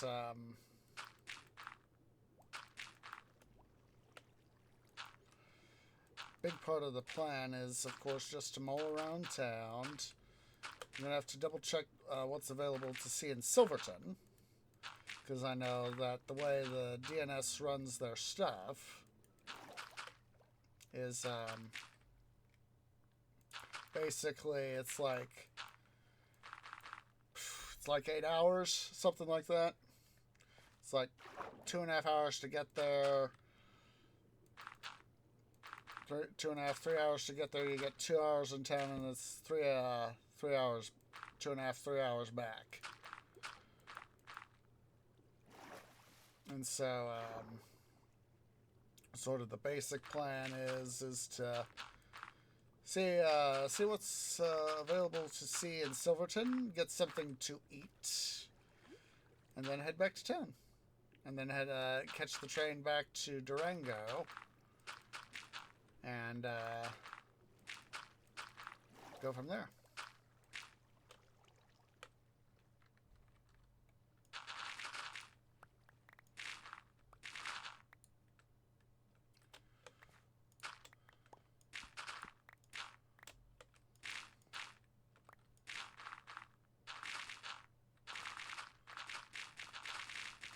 And of course, I said just mull around Durango on Tuesday.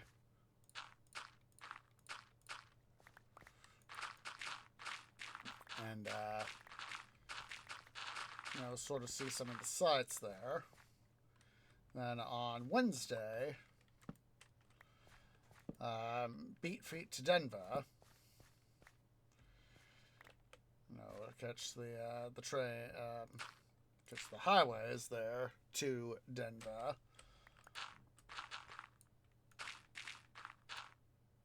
And all that jazz. And once that phase of planning is done, once I've gotten to Denver and all that, just have some catch up some of the sites that I didn't get to catch last time, or have a little bit more quality time visiting some of those sites, sort of thing.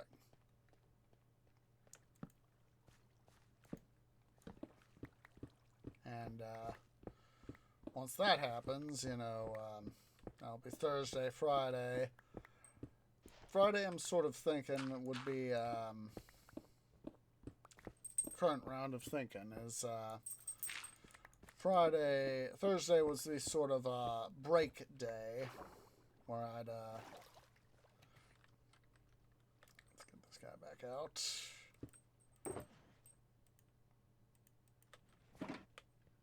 Thursday would be kind of the break day, just relax.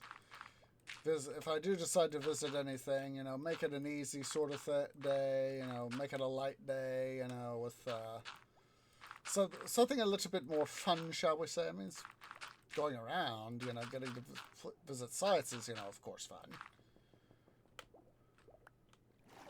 But have it be a little bit more, I guess you'd say, sort of party-orientated. Quotation, air quotes, party sort of thing. But implement for Friday a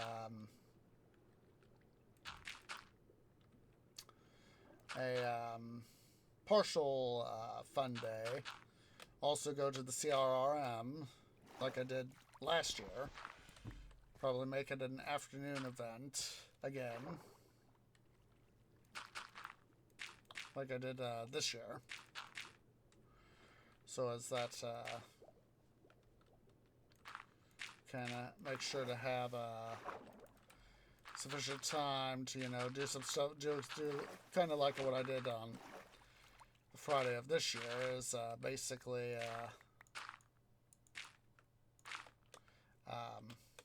like I went to the Colorado School of Mines, went and did their thing, the thing there, and so have a little bit of a relaxation, sort of thing on Friday morning. Maybe even just, putter around town wherever it is I decide. I'll probably go again to the same, depending on what I decide, I'll probably go to the same hotel that I went to this year, Holiday Inn. And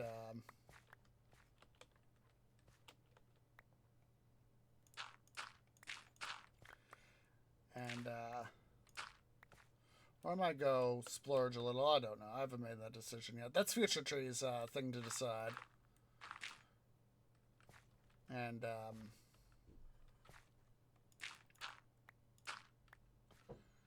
just basically, just plan stuff out, get things going, and go from there.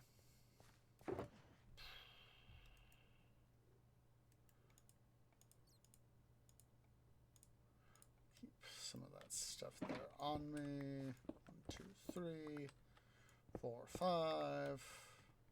Come on. Yeah. This is one of my favorite maxims. Always have a plan. By always having a plan, you can I can hope to make the most of stuff.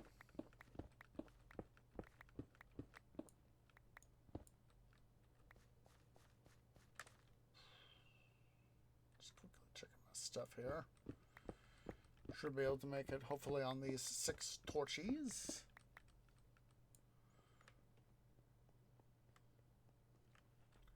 Yeah, we'll be doing our next step here in a bit. But that's always the thing that I knew that I needed to do with my plan for this past year at Denver's. Oh, hello there, Iron. Is always plan in, you know, transit times, you know, time to rest, recreate. That's why, you know, for the stuff I did this year, is I always planned on, you know, having that time to, you know, rest, you know, think back to stuff, all that jazz. You know, at the sort of the end of the day, you know, just kick back, take it easy, you know, watch TV, read something, watch something, you know, if I took my laptop with me, so, you know, oh, coal, hello, coal.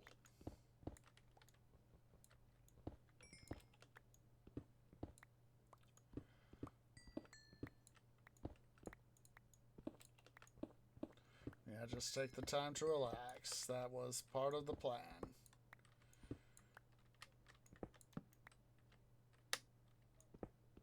Yeah, there would be enough rushing around to get stuff done. More than enough time to get stuff done, so...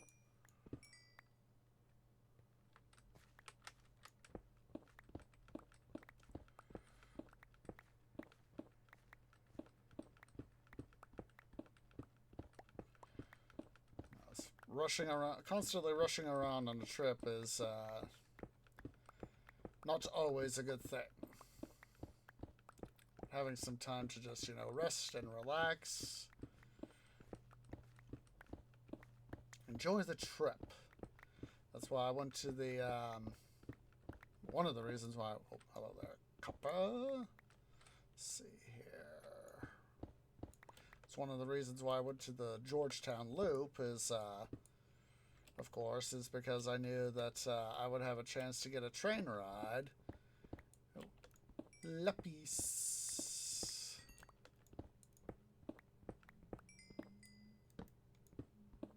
And coal. Hello. Get das coal.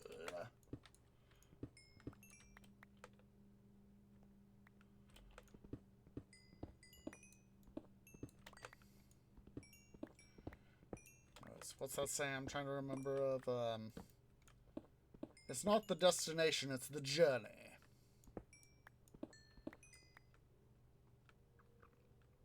And I'll tell you, when I was driving out to Georgetown, it was interesting driving through more mountainous terrain. Because, of course, being out here in the plains of the Midwest, you know, I'm far more used to, you know, when I've been out not in the city, but out, you know, driving between places, you know, it's, you know, rolling hills and gentle curves and all that sort of stuff. But, how did I miss that?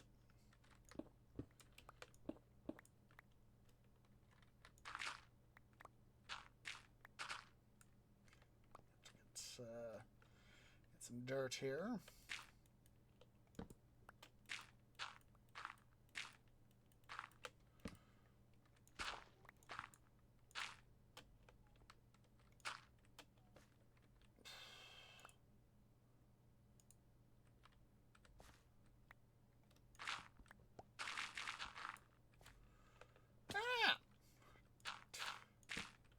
My luck. Let's see here. Let's consolidate that. That way I don't have a issuage there. Oops.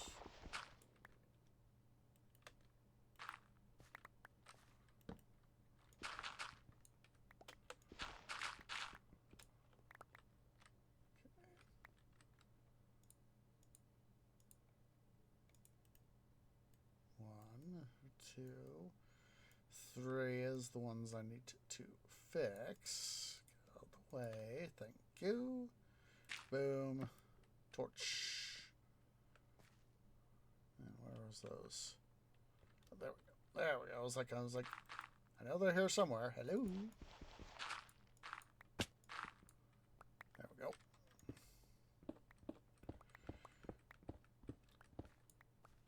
That's why when I went to Georgetown, I made sure to have a itinerary of get to town, poke around, have lunch, and then get to the Georgetown Loop Railroad. Oh, das Coal again.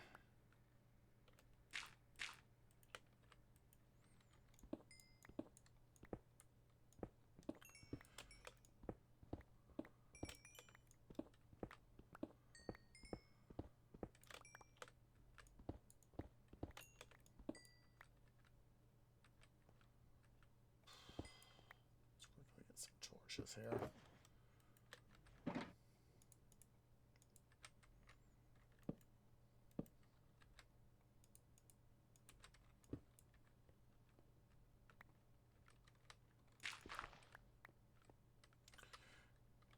Okey-dokey.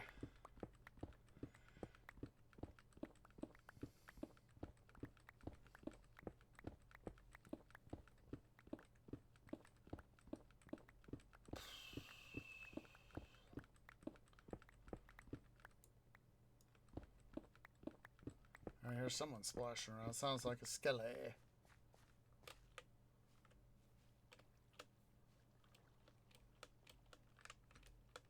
Oh, it's an oxodal. Initially kind of sounded. Is that a? Oh, that's a white one. At first I thought it was a blue one. No, it's a white one. I already got a white oxodal, so I don't have to worry. Huzzah!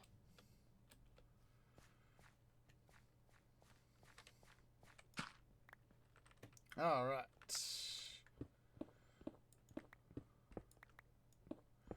Well, we did a fairly good amount of work that we got done today. We got that one done.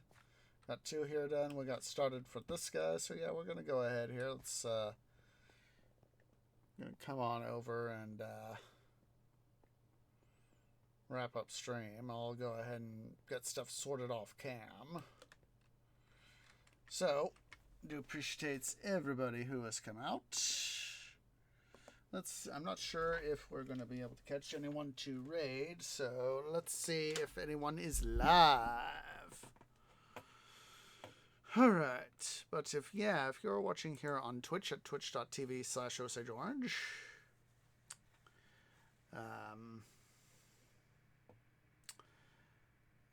unfortunately, nobody in my watch list is live, unfortunately, so,